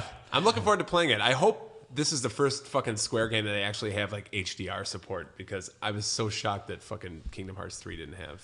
I think you should play the demo. I think it's great just to get you familiar with the battle system before you jump in, so you don't have to like feel that learning curve. You want to stream it, Tom? What's that? You want to stream it? We could. I actually kind of just want to play it when it comes out. I mean, I'm going to play it. So okay. I've been up when it comes out. I don't own it, so if we streamed it, it'd be perfect. Oh, that's right. For me. Yeah. And that was the news, I think, right? Fantastic. That was it. Yeah. That was. The second or the third season of Castlevania is coming out for Netflix. Yeah, I gotta catch up on 2. So there was a news article. Is Ian McKellen a fan of the Castlevania Netflix series? Why? No, he likes Richard Armitage. They worked in The Hobbit together. He just retweeted. Okay, calm down, everyone. It's like if my homie has a project and I'm like, yeah, sounds good. I saw that as a fucking article. And I also saw one, what was it? I don't think we're going to get more news about this game in February. And it was released on the last day of February. I'm like, okay. Shit. You news people. Is it out already? Or is that coming? This Friday. Oh, it's Friday? Okay. I do need to catch up on season 2. Season 2, the end of that is basically the end of Castlevania 3 Drax Curse. Yeah. I just want to hear bloody tears. And does it play? I know. It is one of the coolest. It's one of the coolest sequences you'll see in animation. Oh, I legitimately almost got a boner. So I can't wait. Doesn't I'll take just much, be like waiting for it. You know, it's a slow burn. You'll get there. In this quarter on the Greenlit Podcast Network, Chris Sims and Matt Wilson. And in this quarter, VHS oddities, confusing animation, and modern not-so-classics. Plus snacks, movie fighters. We watch movies and beat them up.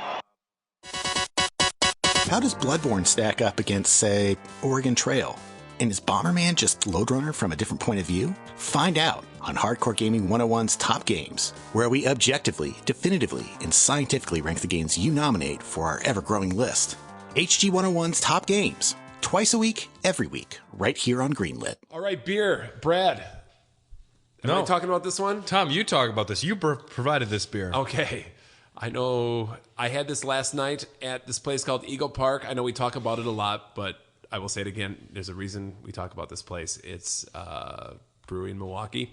This is called Hazlenut Miss Swiss. So it is a hazelnut stout, Imperial stout, I believe. My nose is plugged and I can still smell it. And it's fucking delicious. Okay. And I hope it's at the good warmish temperature. That's like a warm hug.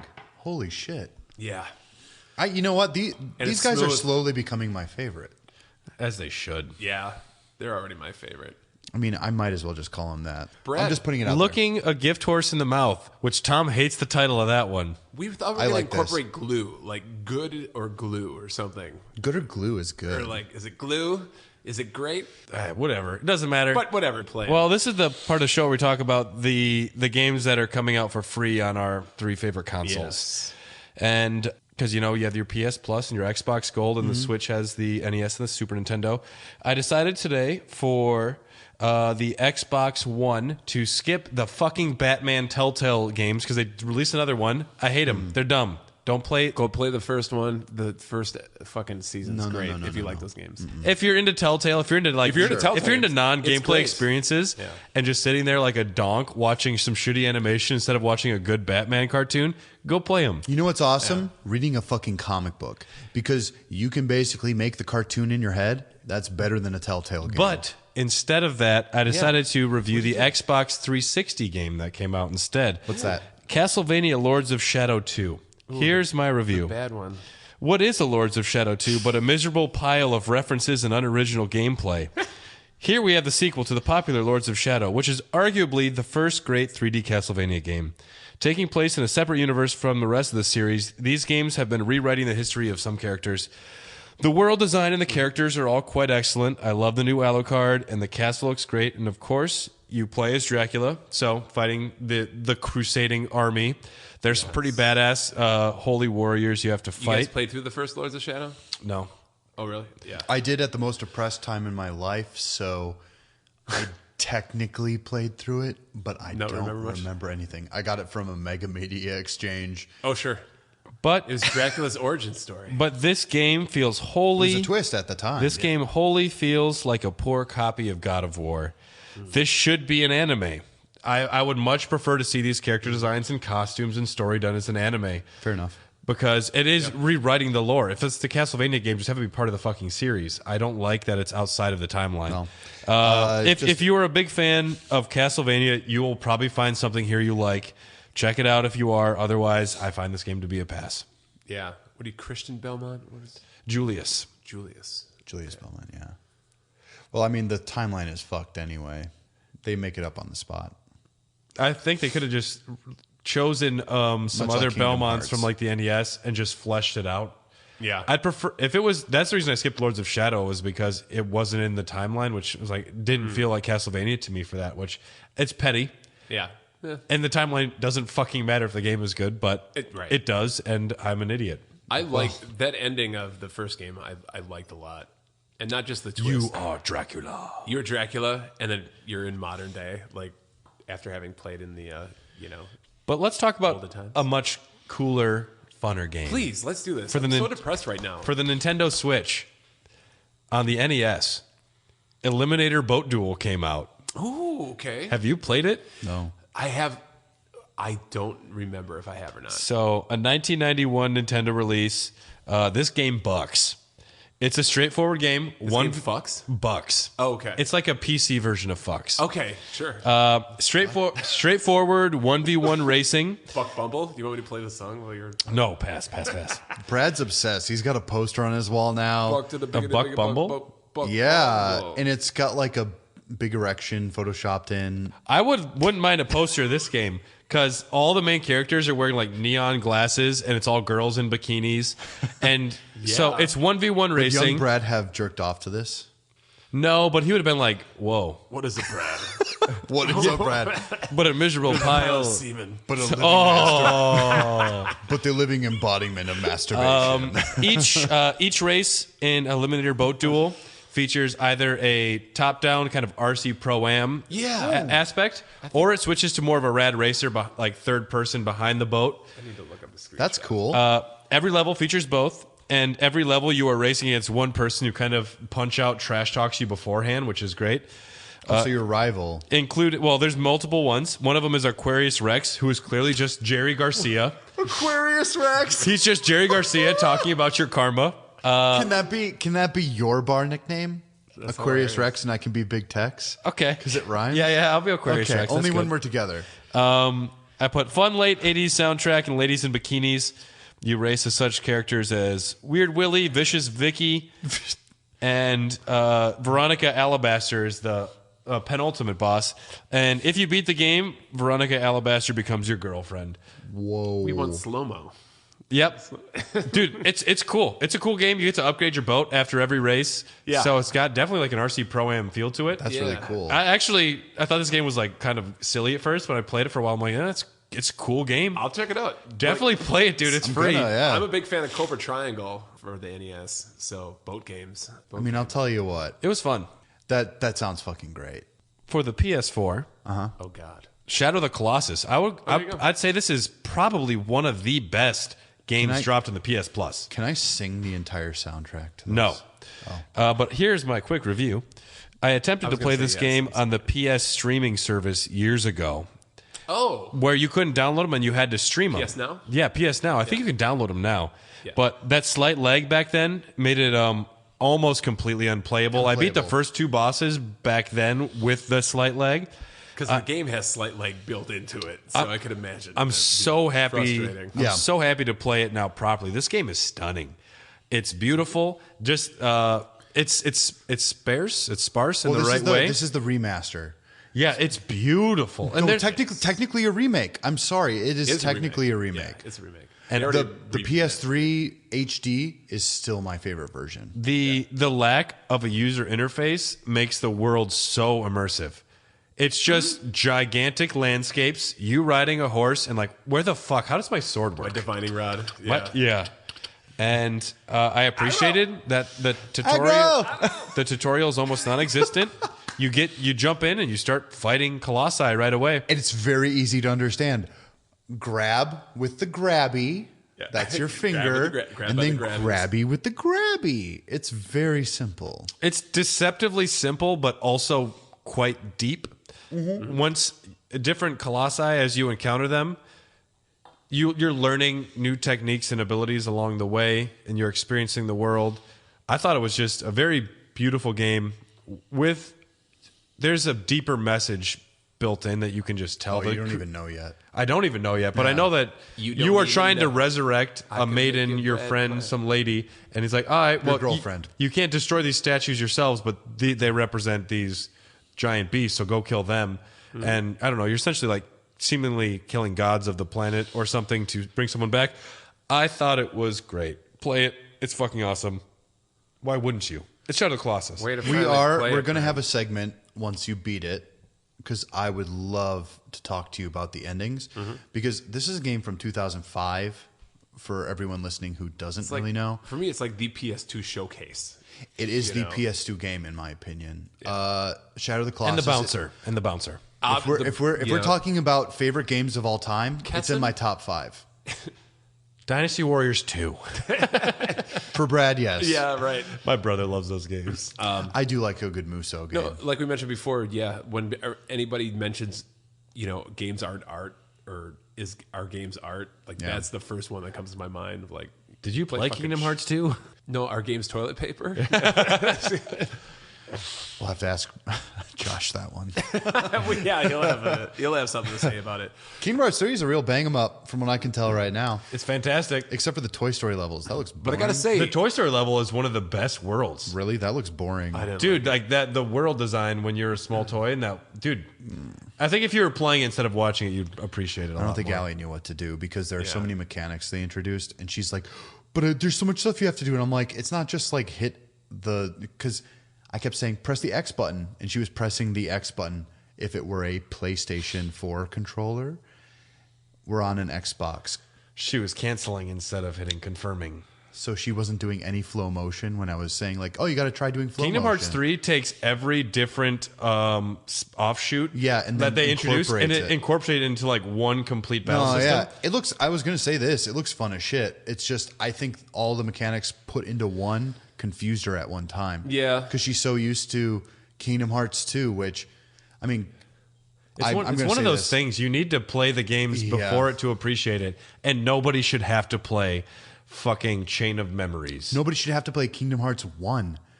The platforming in that is dog shit. Kingdom Hearts 1 but yet it's the most straightforward. Kingdom Hearts is the best story, though. Yeah, exactly. You know what. All right, enough Kingdom Hearts. Story. Enough Kingdom Hearts. God. What have you two been playing? Well, we were talking about Castlevania before. Before that, I did finish Far Cry 5 finally, and like you said in the last episode, Dylan, talk about bad endings. Yeah, that game was just kind of ended. You felt like you wasted your time. Yep, pretty much. I mean, there's still some weird part of me that I'm glad I played it. Maybe it's a fun game to play. The gameplay feels good. Like if you just are in it to be like, oh, I'm gonna shoot some hicks. But it's a fucking rice cake of a game, man. Like there's no flavor.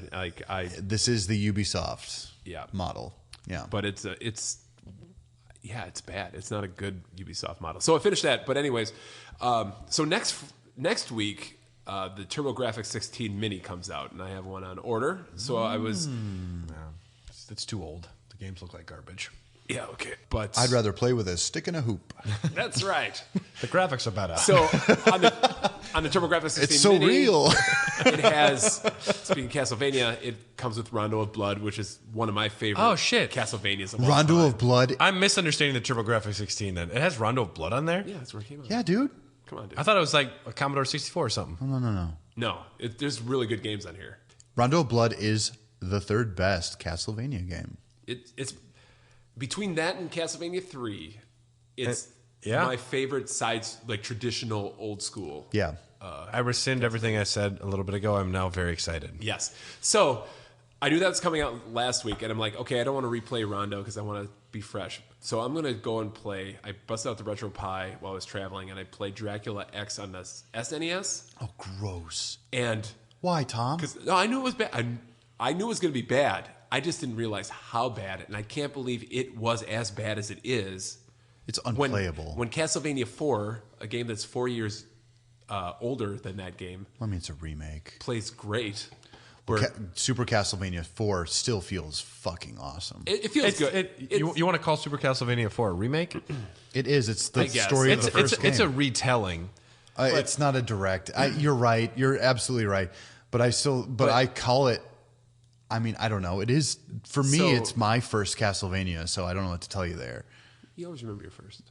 But Dracula X is kind of like It's not. It's a port. It's kind of a port, but it's kind of a weird port of Rondo of Blood for SNES, and it is just not good at all. The fucking control sucks. It's got some okay graphics. You know, it's like the greatest hits of Rondo of Blood, but it's not assembled the same way, and the levels are not 1-to-1, and it's in nowhere close to the league of Rondo. But I did finish it. Yeah. Oh, you completed it? Yeah. With I had save nothing states? to do last week, so save states. Oh yeah.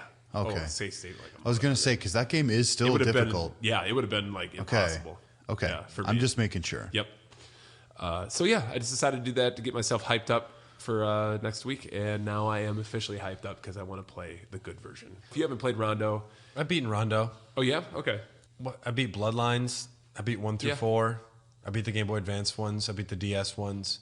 I haven't beaten the PS2 ones. Definitely haven't beaten the 64 ones. Oh god. Well, don't even. Skeleton motorcycles. I was at a brewery in Seattle, and they had a Nintendo 64 upstairs, like the upper level. And I saw Castlevania 64 there. I'm like, all right, now's the time. Yes. I'm going to try it. I'm here by myself. Just get blasted. I was like, it is so fucking bad. Yeah. Yep. Yes. It's horrible. Horrible draw distance. I beat 2/3 of the Castlevania games, though, easily. Yeah, it was Horrible a foggy- level design. Yeah, it's a foggy one. Yep. Fuck you, Turok. It's all there, man. What you been playing? Turok looks great though. Dylan, yeah. Oh, I actually I got Game Pass, like I said on the last episode. I actually played Outer Worlds. Oh, awesome. Yeah. I probably got 10% of the way through the game, and I said, "This is actually very boring to me." Really? I was bored. Oh, wow. I think a lot of what they were doing was kind of uninspired. A lot of it is just ragging on debt culture in American society and how it's like about like late stage capitalism, but in outer space. And it really only reminded me of how poor I was and how angry I am at the system.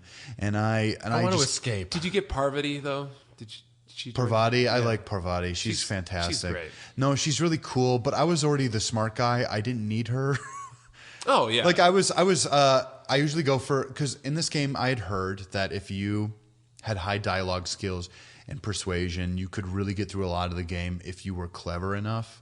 And I was able to do a lot of that, but what a lot of it does end up just breaking down to is killing enemy encampments and like just blowing their brains out. And I expected something a little bit different from this.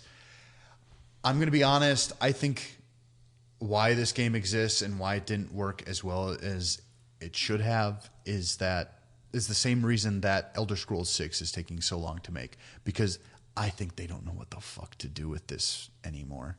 This kind of like Fallout 3 is like the originator, right? Or like Morrowind. Sorry. Morrowind is the originator of this first person kind of like move around RPG with very similar elements. But Oblivion and Skyrim refined it. Right, yeah.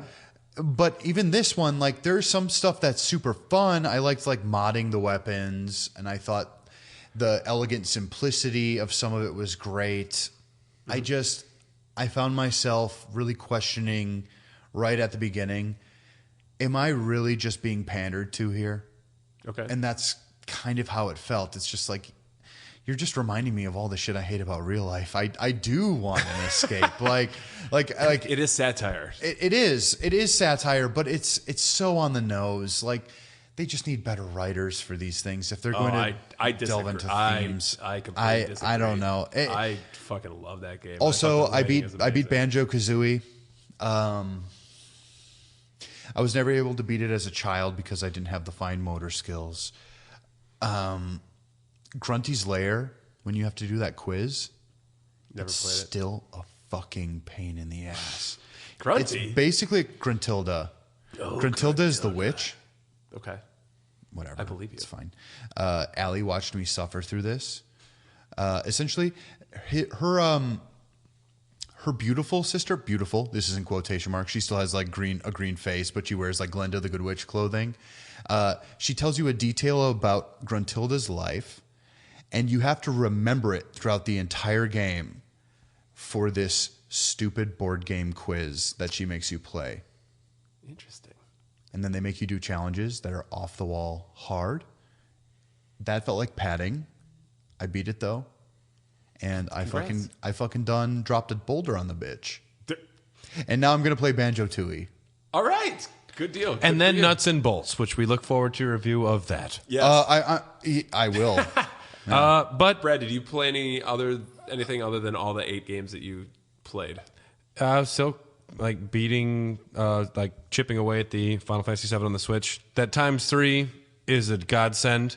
Yeah. That ×3 speed. Plus, you can also like turn off random battles, which I haven't done yet, but what I will eventually. Yep. The fact that if I want to steal an item from a guy, I can turn the ×3 on and just grind it and just attack, steal. Yeah. It's fantastic. It is. It's not the ideal way to experience a game the first time, but if you're trying to just exploit a game system and experience it as fast as possible, I appreciate the ×3 functionality. I can't remember if I asked in the last episode, but can you skip the summon animations? No, but it's ×3. It is okay. So that's unless it's Knights of the Round. It does blow. I mean, through even it. Knights of the Round, instead of being 2.5 minutes, it's going to be like 30 seconds. Sure. Whatever it winds up being. So Well, I find that even traversing the map can be very boring unless you have that. it's very fast now with the ×3. It's whip. It's whip. It's crack Save whipping. often because there's a chance it could crash. Well, and especially early on, what I did was literally just you get right outside of Midgar and you just start facing enemies and you just hit A because fight, heal up, fight. I actually gained probably 7 levels within the matter of 10 minutes. Okay. It really gives you a nice boost right away if you really want it. I should really try that out. It's cool. Maybe I'll do that after I finish the remake. Or you could do it now. I've played 6 hours and I'm already almost in Nibelheim. Oh, wow. Okay. With that ×3 functionality, you can fucking cruise through the game, which is Well, great. getting through Calm, that fast forward function is a godsend. The game is so much faster and smaller than I remember as a kid. It is. But that's because of that. But we're already at almost hour and 40 minutes, Are I you think. fucking act kidding like that's me? a bad Okay. thing. I'm not saying it's a bad thing. Let's but- just record the whole Final Fantasy VII But we Raw have Dogs right now. We have a topic, don't we, that we want to talk about? We do, but first we're going to take a break, Brad. A break because sounds all right. After all this talk, I have to pee. Dylan has to pee. And so do our listeners. So go do that. But before Unless you do you're that, driving and you don't want to pull over, you just listen to some ads. We'll be back. yes, keep the buds in the ears. We'll be back. See you later.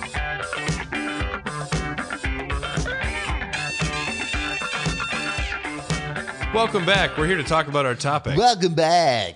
We're here to talk about video game studios and publishers and developers, or just everything Yeah. that are miss. defunct. No longer with us. No but- longer funked. They are defunct. But we miss you Less dearly. Defunctional. Yes. Well, this topic was very, it was strange to me because I said immediately, I'm like, who cares? It's like, for me, I'm more artist. I'm more artist rather than anything. I did, doing my research, It takes I realized a that village. almost every game studio that did close that was listed as important, I didn't care. There was a there more was a than a few handful that I though. There was a handful that I was like, dang, I'm sad that they're gone. And you know, that's the thing. I found a few, especially that I'm ready to talk about that I know very intimately, but the rest of them, I was just kind of like, well, I mean, those properties get bought up and suddenly they're actually better, and that's Yeah, there are a lot of cases that's of one that. of the things I learned. I'm like, oh, they get taken over by someone else, and that new creative flow actually made a better video game. So when it comes to that, like, I think That's valid. for a lot And of people, they're really have into the like same things. right, but this is this kind of thing that capitalism prepares you for. It's like, we want brand loyalty. No, dude, just go where the good games are. It doesn't matter. I think that's the theme. I agree. But- and on that note, Tom, this was your proposed Yeah. topic. Do you have a studio you'd like to talk about? I do. I would like to talk about Looking Glass Software. This isn't even on the list of Is potentials. this like a grandpa thing? Oh, Dylan, if you only knew. It's very grandpa? You're about to know. Looking Glass Software is one of the most influential game development studios, in my opinion, of all time. It was a studio that was born out of Origin Game Studios. So Richard Garriott, the Ultima. Oh, okay. Series. Okay. And it was founded in 1990. It had a pretty short life. I think they were pretty much out of business by 1999, 2000. So one of their first games was actually not one that I really played too much, but it was Ultima Underworld, which was nearly the first kind of modern first-person RPG kind of game. No, this was a dungeon crawler though, right? Yes, it was dungeon, but it wasn't like Wizardry where it's like one screen at a time. Well, yeah, you could actually move. It was fluid, and it came out a few months before Wolfenstein 3D. So it was really one of the first-person games. Right. And it wasn't a shooter.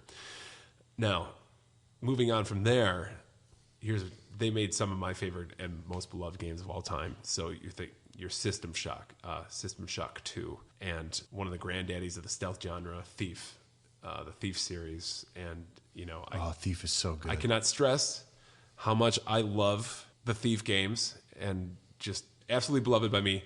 They were so different and antithetical to the idea of what a first-person game was supposed to be at the time. The first game came out in like 1998, and this was a game. This wasn't a game where you had a machine gun, blazing down hordes of demons. It was just you had a sword, a bow and arrow. You were a weak-ass thief who needed to keep to the shadows and sneak to your objectives, but you were smart, witty, cynical, just a fucking real, like, curmudgeonly dude. The story is good, too. The story's great, and the setting, it was my first foray into, like, a steampunk kind of world. Well, it was, like, barely steampunk, and I think that's the most interesting part about it. They had a few, like valves and knobs, but for the most part, it was basically like late 17th century kind of bullshit. Well, I mean, all their automatons ran on steam. Right, yeah. You had to hit the water arrows and shit like that. So, yeah. And they had all this technology that ran on, steam. So I loved that game. I love Looking Glass Software. They made a ton of other games, but more than that, here's a list of the people, or some of the people that worked there before the place closed. So you had Richard Garriott, who is not exactly the founder, but one of the progenitors of the... Is that what Garrett was named after in Thief? I don't know. Maybe. It seems very close. But you had Warren Spector, Ken Levine. That's where he started, System Shock 2. And those games. Seamus Blackley, who's considered the father of Xbox. Doug Church, George LePiccolo, and Eric Brosius, who are key members behind Harmonix, the Guitar Hero and the Rock Band series, and a bunch more. So, R.I.P. Looking Glass, I love you. If I ever get this Sierra retrospective thing fucking started and done, Looking Glass is next on my list. Well, speaking of Guitar Hero, what you were saying before, that's Red Octane. And Red Octane is also a defunct studio. So I think he's been defunct twice. It could be. Yeah. But also part of this exercise, I kind of asked you guys, like, are there any studios that are currently operating that are kind of in the same vein or kind of have the same vibe or, carrying the torch? And I was going to say for Looking Glass, for me, Irrational, which is kind of defunct. Obviously, they made BioShock, which is the spiritual successor to System Shock. Yeah. Ken Levine, that's where he went. But Arcane Studios, the people that made Dishonored, and I believe they made the Prey reboot. Those are kind of Thief games. Well, Dishonored actually had some people who worked on Thief in it. There's actually like a vignette in that game where, I forgot what level it is. It's the first one, where it's actually all the dialogue from the first Thief, the tutorial. You hear like two guards like talking to each other. Yeah. And I remember that part because I got to it. I'm like, this all sounds really familiar. Dishonored is such a good video game. And yeah, I mean, definitely that game is the closest thing that I've ever played to what Thief was. Right. You know, with not being a Thief game, even after like Thief 2013 came out or whatever it was. That was that one blows. Yeah, that was not good. They did not understand the What heart people and soul of wanted. that game. You know. Well, they were trying to make it for a mass like, audience. You know. Yeah, the character was just ridiculous. So yeah, that's mine. First one is Looking Glass Software. Mine is Clover Studios. Yep. Clover Studios, they made such excellent games as Beautiful Joe 2, and Okami. Okami. And God of Hand. Did it make God? There's actually an argument that is a very good game, and I don't know if I subscribe to that, but there are many arguments that are like, no, you didn't get it. And I saw a good video that really kind of pushed me in the other direction. I'm like, okay. But I'm mostly in this for Beautiful Joe and Okami. Yeah. Great cell-shaded games with super in-depth mechanics, especially Okami, which is a Zelda-like, if you want to really describe it as something. With fabulous ideas, using either a joystick or, for me, the best version is still the Wii version, where you actually draw the symbols on the screen. It takes less time. It's very nice. Okami is probably a game like Skyrim I have bought 4 times. Really? Yes. I have it on the PlayStation 2. I have it on the Wii. I have it on the Switch. Shit. It's on the Switch. It's really good on the Switch. Never played any of those games. You would like Okami. I know I would love that and the Beautiful Joe series. Just from the art design, I could tell that I would appreciate it. Okami is in my opinion. How long is Okami? Okami is I've never finished it. About 4 meters. 4 days. Okami is very long. There's a lot of dialogue in it. Be prepared. Just for hearing a lot of no. Like That's how everybody. that's how they talk. And at the time I played it, though, like it was such a godsend. I needed a time waster.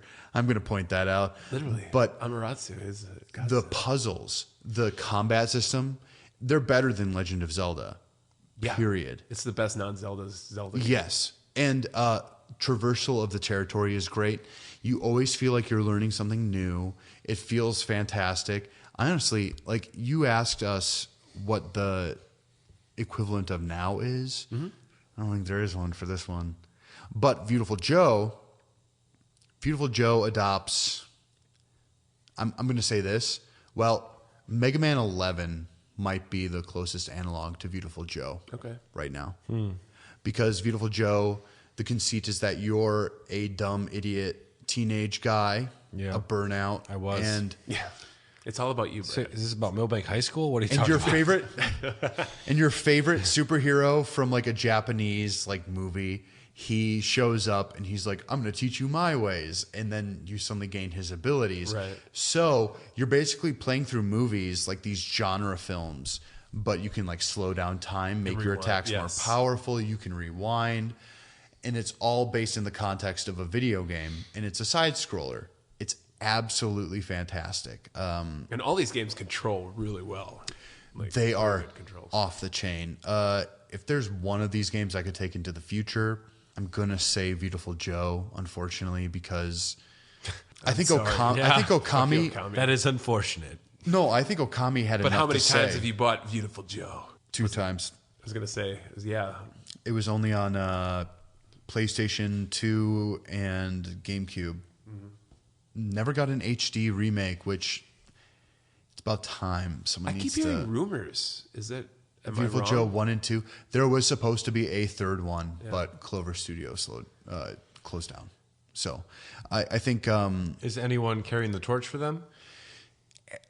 I talk to people about video games all the time, and I bring up Beautiful Joe, and they're like, "Oh my fucking god, yeah!" It's not something on the tip of their head, but it is something that exists within their hearts. Is it Kamiya? Is he the Wonderful 101 guy?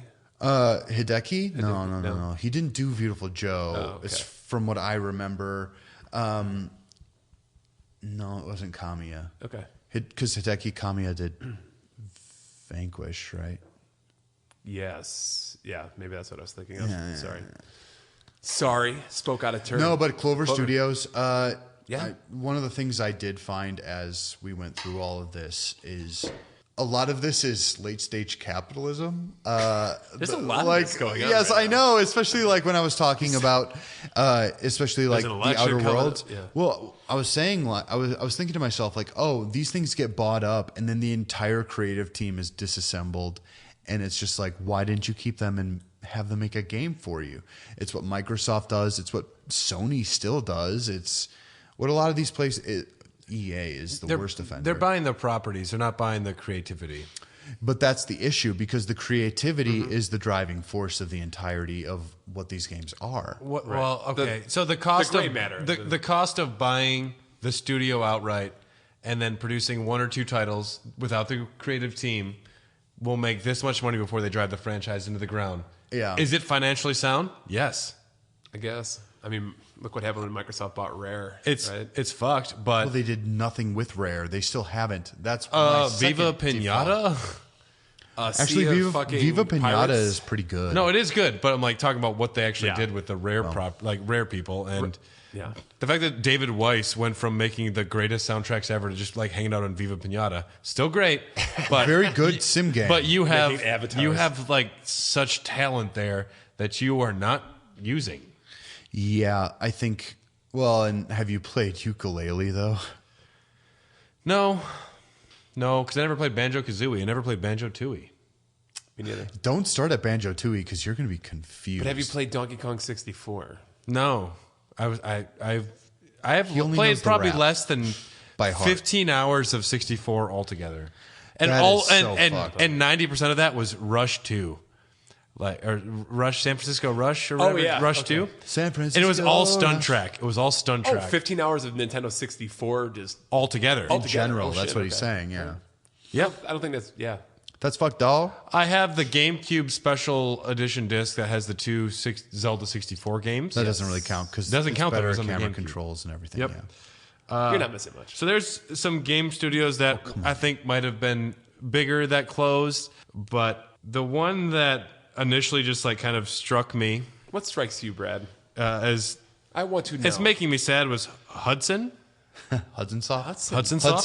Hudsoft. Amen. Talk about TurboGrafx. Yeah. Amen, brother. Of course, Adventure Island, Bomberman, games I've never had strong feelings about, but Which Bomberman? The all 3D like ones? all of them through like 2007.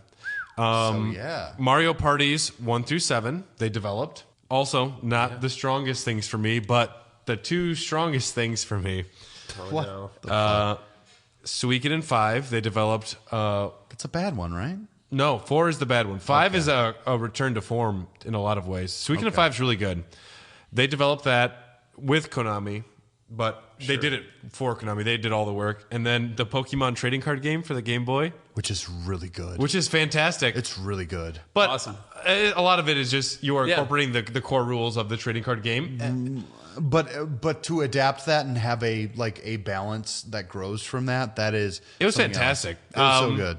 Yeah, big fan of the Suikoden 5, and I've played most Mario Party games outside of the 64, and I love all of those. Well, the ones on the 64 were the best ones. which is Mario Party crazy. 4 to me is my favorite for the GameCube. Ooh, Still dog. never played one. Never. That is a stream. That's a stream, yeah. That's a good one, Brad. I would not have expected a Hudson. Yeah, I don't know. As far as games that I played that meant a lot to me, there were some bigger studios that put out some bigger franchises that I'm not familiar with, but the fact that Hudson was cranking out, Adventure Island and Bomberman, I'm not super familiar with those series, but I know they are beloved.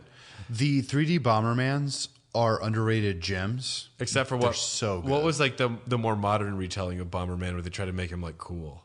Oh, that was Bomberman For the Battle.net? Xbox for the Xbox 360? 360. Yeah. That sucked. No, yeah, that blows. No, we want cute Bomberman. Everyone wants cute. Everyone Bomberman. wants cute Bomberman. Was it like Bomberman Zero or fucking some weird? Well, there's shit? Bomberman. Yeah, it was like a prequel. We don't well, need a prequel. Just make a fucking Bomberman game. Yeah. Well, Bomberman 64, I remember spending hours and hours. Yeah. My mom kept renting that one for me. Yep. And at the end of it, she realized that she could have just bought it for me and it would have Yes. saved her probably $40. Yeah. So So- I really like Bomberman 64. Yeah, and Just thinking about the Pokemon trading card game, which I've actually taken my Game Boy Advance with the original Game Boy Color cartridge to airports and traveling over Still holds up. more modern gaming systems because it's just fun playing the trading card game. It's beautiful too. Like You were talking about who's carrying the torch. I downloaded the Pokemon trading card game online app for the Mac, and it's also on PC. what? It's free, and it's got all the cards, and Are you kidding me? It's great. Is it fun? It's fun. I played like 7 battles today. Is this an official Dogcast endorsement? I officially endorse it. I officially do. All right, Of I'll course, play it. if you want to like put money in to buy extra packs, you can, but you don't need to. You don't No. need to. Yeah, I mean, And like, I literally, downloaded yeah. it and I played it for a while, and I was like, this could eat up more time than I would like to admit. I mean, I also have played other card games. I tried to play the Elder Scrolls one, which was like a download. Hated it. I have Suikoden Card Stories about a ROM hack on the Game Boy Advance. No, I think it might be fine, but that's me needing to jump into a Game Boy Advance game, which is not an easy sell for me. But I like Gwent. I mean, Konami essentially absorbed them Yeah. and then eventually made them, they dissipated, they became part of it, and then they just like disappeared. So yeah, I mean, I was sad that I had to miss the Konami Raw Dogs because I wanted to talk about Hudson and the fact that Konami owns them now. Being a fan of NEC and the PC Engine and the TurboGrafx, which Hudson helped develop Yeah.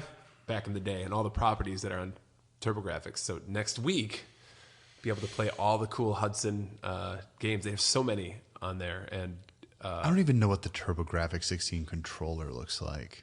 it's like a Nintendo controller, Is it? but it's got turbo buttons, like What switches. What and- generation of console would that be considered? Like the NES or the SNES? The SNES? SNES, Genesis. Okay. Yep. 16. Yeah, the PC Engine was more popular than it actually outsold the Mega Drive or Genesis in Japan. This was back when we had more competitors. Again, I'm just talking about late stage capitalism. I'm just excited I'm excited for the Nokia Engage Mini. Yes. Yep.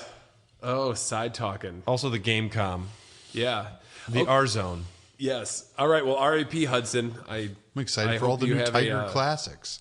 a renaissance. Thanks for one of these Suikoden days. 5. I appreciate it. There you go. And Bloody Roar. What a great fighting game. No. The next one I wanted to talk to, my last one here, is they were in a bit of a decline before they were actually shuttered by Disney, but LucasArts back in the day, Yeah. I was a huge fan, and I'm talking like, Secret of Monkey Island. dude, all those. Curse all of them. Monkey Island. Did you get my link to that limited run games thing? I think so. Did you Okay. send me? It was like some reissue. Very special edition of Secret of Monkey Island or something. Okay. Sorry to just No, it's distract, fine. but yeah. Yeah, I'm talking late 80s to kind of late 90s LucasArts. You know, they were huge, especially a little bit in the console arena. They did have a presence there, but their PC output, the fucking Maniac Mansion, Secret of Monkey Islands, X-Wing, TIE Fighter, Star Wars, Dark Forces, Day of the Tentacle, Sam & Max, Grim fucking Fandango, Rebel Assault, you know, things like that. Basically the Tim Schafer years when he was there, they could do no wrong for me, and they actually gave a lot of like the adventure game companies a run for their money. Well, yeah, I mean, the competition was out there, but in terms of quality, we're talking about like the writing in those LucasArts ones were so off the chain. Like every little thing you clicked on, everyone had something new to say, and it was all funny. Yeah, it was funny. Yeah. Yes, and smart funny. I Yeah. mean, even though I was I was actually a child in the 90s, guys, I believe it or not. But I was too. I was 3. yeah, see, we have something in common. I was like 1. But exactly. I'm just like you guys. Goo goo gaga. Yeah. I knew that either. I'm not familiar with most. I mean, I'm aware of early LucasArts games, but Well, have you? So that's a here's- blind spot for me. So here's my question: have you ever played like a King's Quest game? No. Awful. The LucasArts games, fucking awesome. Yes. But this is me in like a future sense because I didn't play these until much later. So for me, from the future, I don't have that nostalgia glasses that most people have. Right. So that also plays into it. but Secret of Monkey Island, those games are still fucking funny. Fucking hilarious. Still incomprehensible in terms of the puzzles you're solving because that's what we call padding in video games, but they're still fun. Padding, but at the same time, shit was just really obtuse back then. And I It shouldn't be. I remember beating some of these without all of them without walkthroughs because they were I a thing love back then. Well, I love like Grim Fandango. You just have to bang your head like for days. To But that's not fun. Let's try the pigeon. That's not a good video game. That's not a good video game. You're pixel hunting. You're just pixel hunting. Yes. And trying different combinations. So I'm not under any illusion of that. No, and it's really weird that they took a lot of those creative forces and scattered them. Yeah. Wasn't worth it. But at least now, Double Fine, Tim Schafer went to Double Fine. Did you play Broken Age? I did. No. What did you think? I really enjoyed the first half. I really did. And then the second half, they had time to listen to people say like, oh, the first half was too easy, and blah, blah, blah. And then they made the second half, and they just made it. Some of those puzzles were just so fucking, I thought they were difficult. That's the danger of modern gaming. Yeah. No, If they would I have made it agree. all one without having that feedback in the middle, because they had to sell the first half to pay for the second half, I think it would have been a better game. But I still like the characters and the premise. Yeah. But that first episode, when I first a started beautiful playing that, I'm video like, game. it took me right back, And I'm glad that there's been a bit of an adventure game renaissance. Have you ever played Machinarium? I've heard of it, no, but I haven't played You it. would enjoy that one Okay. quite a bit. Yeah. That is a Dylan recommendation to Tom. Boom. Just like that. It's very good. So, I played it on yeah. PS3. The heyday of LucasArts. I wish that they could come back, but R.I.P. and I love you, and you informed my childhood greatly and made me the man that I am today. Is this also why you can stand There's a lot of credit you just gave. Telltale games? Is because they're pseudo adventure games? Do you suddenly feel they had a lot nostalgia? of LucasArts talent started Telltale. Yeah. So yeah, I mean, So I guess I don't like adventure LucasArts games. then. Adventure games are just stories that you play click and- through yeah. puzzles. And Exactly. Yeah. So that's why It's like me with walking simulators. Still like them, but they're not really games most of the time. There are no fails. If there are no real fail states, then yeah. And that was one of the reasons I liked LucasArts games a lot too, because Sierra games would kill you if you like made a misstep. well, LucasArts if you games forgot to get the snowball to hit the Sasquatch in the face, like yeah. Dylan, do you have another one? Yeah, I do. This isn't technically a closed studio. We mentioned it earlier, but I'm going to put this out there. Rare. I've been playing through Rare Replay like I was talking about earlier, and But it's not closed. it's not closed, but it might So we could talk about a million studios that are not closed. Does this guy ever follow It might in as fucking well be. directions? No, he doesn't. Anything you give him? it might as well be closed. Can I It talk might about as well be done BioWare? with this Because minute? BioWare is essentially closed in my heart. Right. We just had like a fucking 8-hour episode. There, but we're not okay. Rules are out the window. Okay. I agree. Well, only for you. No, the rest of yeah. us will follow the rules.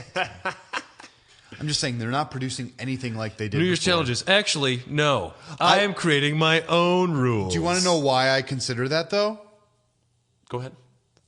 I'm asking Brad. No, I don't. I just want to follow the fucking rules, dude. I just want you to follow the goddamn rules. Listen, I had to look for people. Like I look for only developers. If I had known as developers and publishers, then I would look fine. for that close. THQ, you fuckers. WWF WrestleMania the arcade game. Love it to death. It's fine. I really don't That is a miss great a lot fucking of game.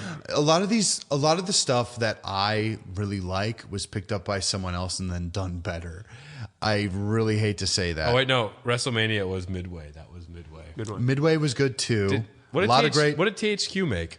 THQ, they had the Mortal Kombat license for a while, right? Was that Midway?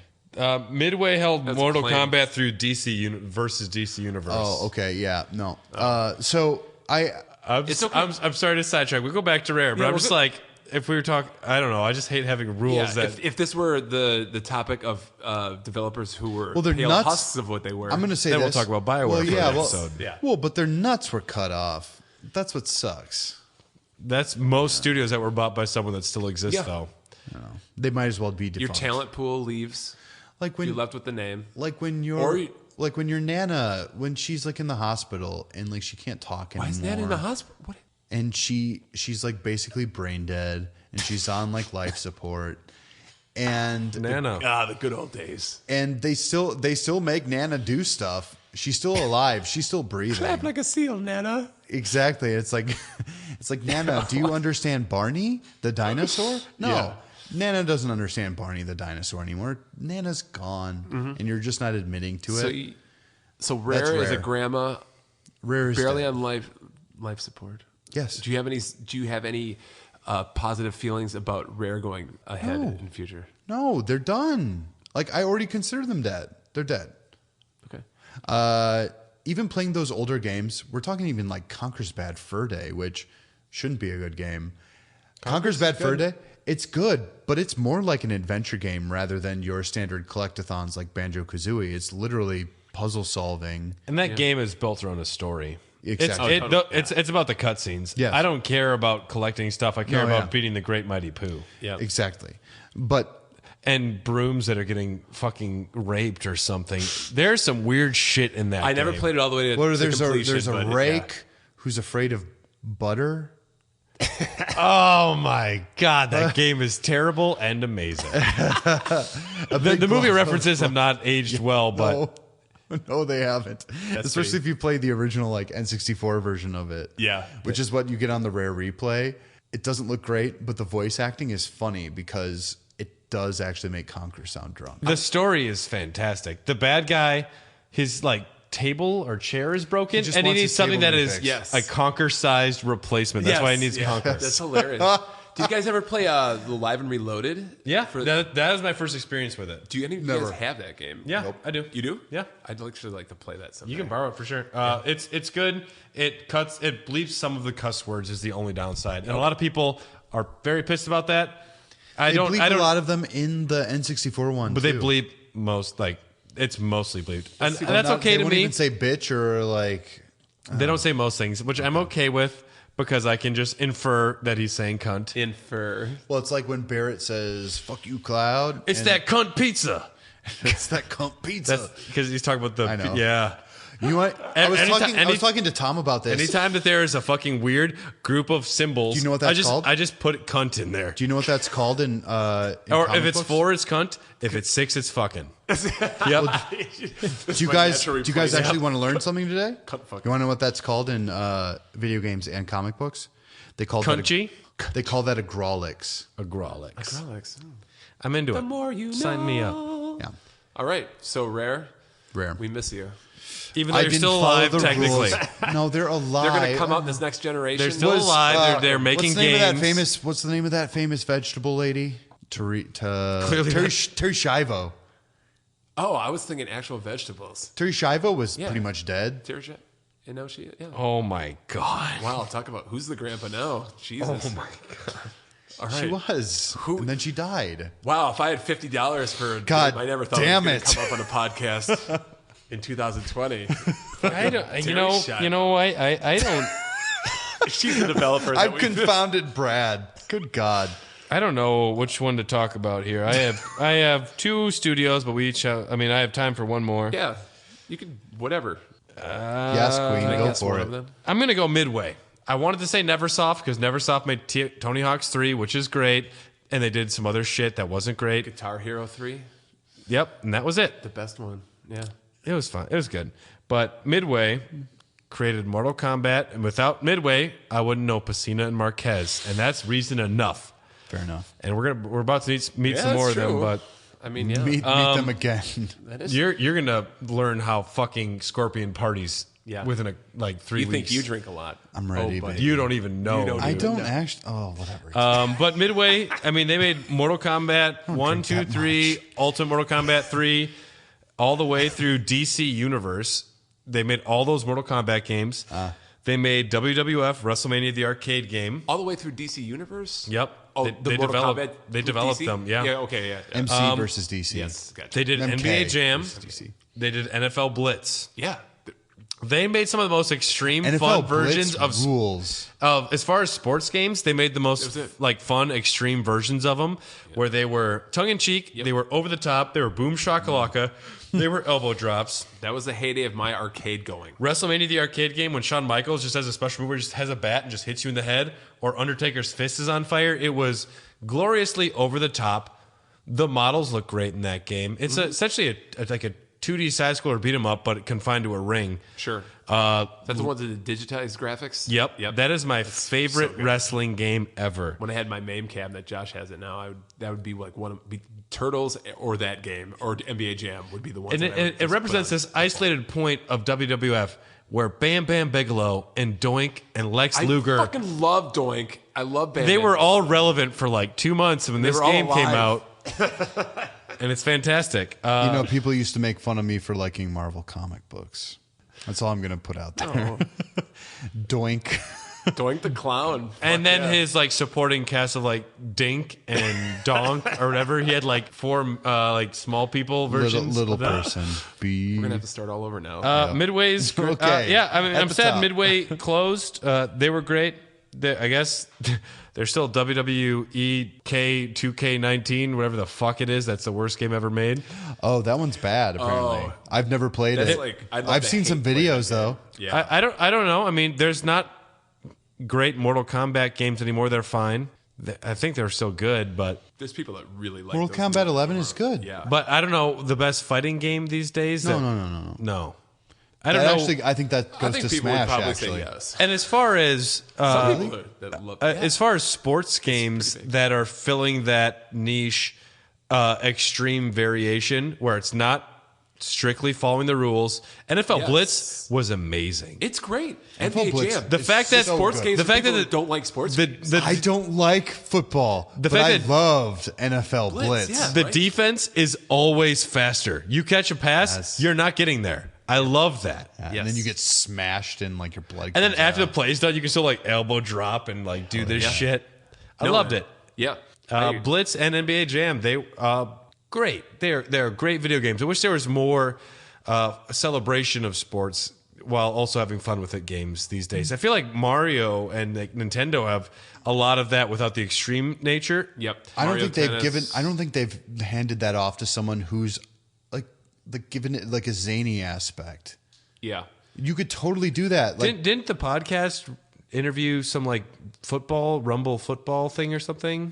Mutant League Football. Yeah. Guys. So that was the first time we talked to Tim Kitzrow because he does the voices for that. And then Mike Menheim, he was the actual designer of the Genesis, like Mutant League Hockey. And then the football game they were on the Genesis, and then they made a spiritual successor. Right. He was also the developer of Def Jam, the Def Jam game that wasn't oh my good. god, the rapper fighting game. Yes. And I didn't know that until I watched a video the other day. I want us to- I should have asked him about that. We need to cover the 50 Cent first person shooter, third person shooter games.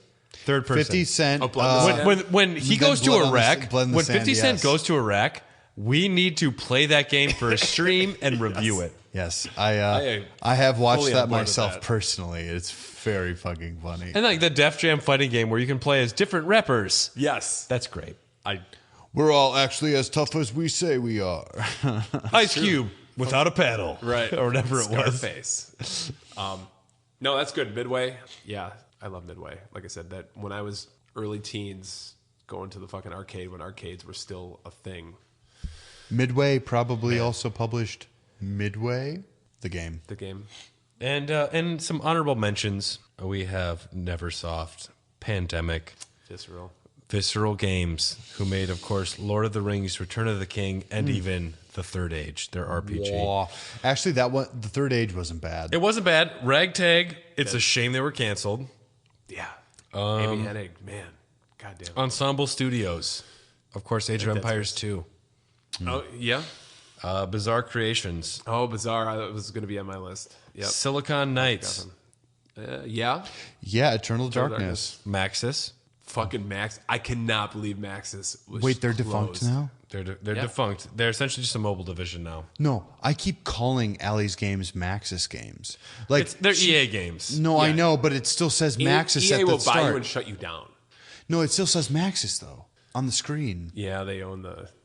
No, but my whole thing is I hate Maxis because Well, it they're a depends. What bunch of Sims is ripoffs. it like a... How 4. This is 4. How long did it go? That Sims 4 came out like 4 or 5 years ago. Remember, like SimCity Yeah. 2000? Maxis has been shut down. SimCity 2000 But it still was has to so have good. that on there. SimCity 2000 was so good. The original, that is SimCity to me. There's one before that, which is great, but Those classic ones, that is Sim City. I still remember the box. The Sims. Let's have gobbledygook talk where nothing makes sense, and it's about maintaining happiness. No, let me make a city infrastructure with plumbing, and like all of a sudden a kaiju shows up, and you have to deal with that. You guys don't know how fucking big The Sims was. Like how huge It was huge. No, I was there. I was old enough. You were too?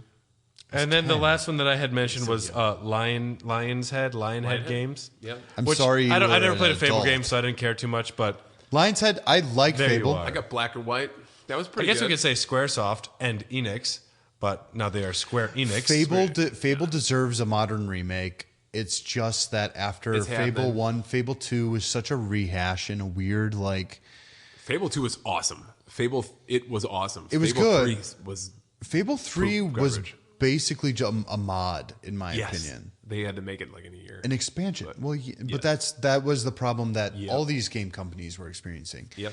Call of Duty Modern Warfare, the first one, 4, that was one of the best games you'd ever seen. And then suddenly it was a yearly thing, and Yep. it's less special. Well, there you go. That has been our developers that we miss the most. And I'm sure if Josh was here, he would have had some... Who made pretty good ones, Ghostbusters too. and Turtles? Because that would be it. Konami, goodbye. So, all right, as we move on here, we're getting to the end here. We do have a couple emails. Great. Would you guys like to hear some emails? I would. Sure. Okay, we have Abby from Muskegon, Michigan. Hey, DC. Thanks for being you. If you could replace any major literary figure, i.e. Sherlock Holmes, Hamlet, Mary Poppins, etc., with a video game character, who would you pick? Sonic the Hedgehog for Cheers. Sherlock Holmes. Cheers, and looking forward to my first MGC. Knuckles the Echidna for Moby Dick. Ew, no. Captain Ahab is hunting Knuckles the Echidna. All right. Actually, hunting Big the Cat, maybe. Oh, God. No, it's Big the Cat hunting his froggy. I'm looking for my froggy. First of all, I just want to thank Abby for thinking we actually read. So to begin with, I think that And also thank you for letting me Abby- and Dylan do a Sonic the Hedgehog rant for a second. Abby, you know what? I'm thinking of Mario and Great Expectations. No, that'd be the worst Mario game ever. I'm thinking of Mario and Tale of Two That'd be a Cities. Resident- that'd be Tale a of re- Two Kingdoms. That'd be like not too bad. you put a Resident Evil character in Great Expectations. It's about inventory management. yeah. Well, then maybe Mario would be in Alice in Wonderland. Fuck, that's a good game right there. That's not bad. Put Princess Peach in there though.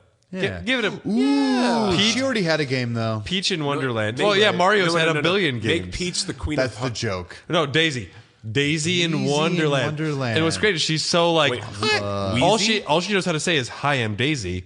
That'd be great. The 'cause Mad Hatter is Waluigi. Hey, There you go. that is love it. That we just peaked. I would have chose Sam Fisher and Daisy in Waluigi Land. Daisy in Waluigi Land. Write it down. Boom. Nintendo, you can send us a check I'm whenever you also get still this. thinking about Mario Shrugged, like Atlas. No, like Wario.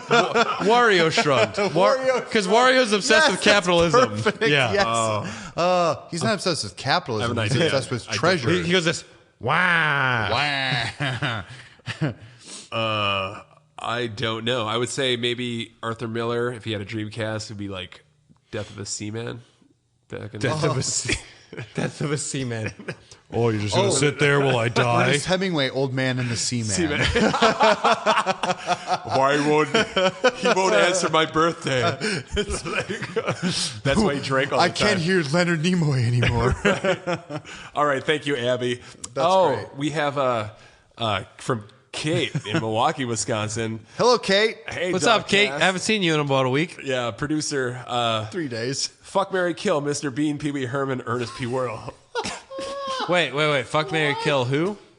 Fuck, Mary, Kill, Mr. Bean, Pee Wee Herman, and Ernest P. Worrell. I don't know Ernest P. Ernest P. Worrell. Worrell. Oh, Ernest goes to jail. Okay. Burn. Okay, the Not me. Ernest. I'm not living with fucking Ernest. I'm gonna Or live with Pee-wee. Ernest. Mr. Bean, be quiet. Mr. Bean, I would live with. Mis- I'm marrying Mr. Bean. Jesus. Well, okay, you going all the way? Okay, all right. Who you gonna fuck? I think Mr. Bean would be the best because he'd be quiet at least. Pee Wee Herman's like, I'd be like, dude, I just worked 10 hours. Can you fucking stop? But if you fucked Pee Wee, you would have a safe word, and if you say the secret word, you scream real loud. I'm killing myself. Solid. I'm going to jerk off. And then I'm marrying whatever inanimate object I can and getting out of this scenario. Not legal. There are some scenarios would where it I pay can to marry. fuck Ernest? No, I would. I can't believe we're talking about this. No, I would marry Ernest. I would fuck Pee-wee, and then I would kill Mr. Bean. Mr. Bean is the funniest to me out of those three. Oh, come on. I don't. I love- appreciate physical comedy. I'm definitely not living with fucking Pee-wee. No way. Well, that's why I would just fuck him and leave him, because he's got the energy. I'd probably In a ditch. I'd fuck Pee-wee. In a ditch. You fuck Pee-wee? If I had to fuck someone, I mean, he's the most effeminate of all three. I think that, That's what I'm saying. Paul Rubens might be into that. He went for it. Put it in. You know, he's like trying to pitch an R-rated Pee-wee movie for Netflix. He should get it. He should. And at this point, Netflix will fucking do it. the newest Pee-wee movie wasn't bad. It was pretty good. Yeah. Just let him have it. All right, so the official rundown is marry Mr. Bean, fuck Pee Wee Herman, and kill Ernest P. Worrell. No. Ernest goes to hell. Pass. I'm not killing Ernest no matter what. I'm marrying Ernest because he's already dead. You want to marry a dead man? Well, I get all of his money. All right. People are into that. We answered your goddamn question, Kate. All right, and Ed brings us to the end of the show. Thank you, everybody, for your questions. If you want to write us a question, please go ahead and email us at hairofthedogcast@gmail.com. We have other places where we can be found, too, such as Twitter at, what's our handle? Anybody know? Hot Top Dogcast. Hot Dog Cast. Correct. And we are also on the Facebook and... We're also on Instagram. Peg. Yes, good job, Brad. We are available on podcast networks Greenlit Podcast Network. The Greenlit Podcast Network. and podcast services. Everywhere. Good job, boys. I'm really proud of you. But also, we're on Patreon. That's right. Support us. Do it. We just filmed ourselves killing ourselves. Yeah, we should briefly just mention that. We're recording this from the afterlife. Brad was nice enough to put together a fun, crazy, fucked up activity. Such That a was surprise. good He time. got people to record stuff for us. Absolutely fantastic. If you subscribe at our $3 or our $5 range, you have access to this. We're going to produce one every month. And as long No. What? Wait. Let's walk this back. What are you talking about? You're that's what we cash and checks. that's what we have in the fucking Produce thing. what every month? Some sort of not like a hot sauce thing, but like another thing, like an Yeah. exclusive. Yeah.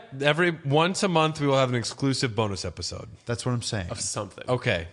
Well, we were making sure. Yes, but this video will be worth your There while. will be some torture, And light torture. with the video, we will also be launching our podcast exclusive feed. So get that. You will get our no ads podcasts and at a higher quality. So do that. All right. Next Raw Dogs is... Coming up next is our Doom episode. Very excited to let you all listen to I'm on that one. our thoughts about You are. Doom. Boys. Following that, we will be... Is that entering? No, not quite. There will be another episode before Final Fantasy month for the Dogcast. Right on. Depending on when we record it, I might or might not be there because I will be in Disney World. Have fun at Disney, man. We expect to... If I'm not, Hear you can all- hear my thoughts on Sonic Forces and Sonic Generations, the other free games from Xbox and PlayStation. God, I can't wait. God, I hope you're gone. It's so bad. It's very funny. Yeah. I'm All right. going to record it regardless and make you play it. Yes. All right, check out Raw Dogs, and we'll be back with a new Dogcast in 2 weeks. Thank you so much for listening. Tell your friends, leave reviews, and Like and subscribe, yeah. do that. And And reserve your tickets for Midwest Gaming Classic. We're going to be there. And you can find me on Pokemon Trading Card Game Online. I am Knight_Rune. Night Rune. Yes. I am Camel Toe Lover on all Xbox and PS4 services. Camel_toe lover. Oh, all one word, intercapped. I'm Big Poontang You sure are. everywhere. We'll see you next time. Thanks for tuning in. Bye-bye.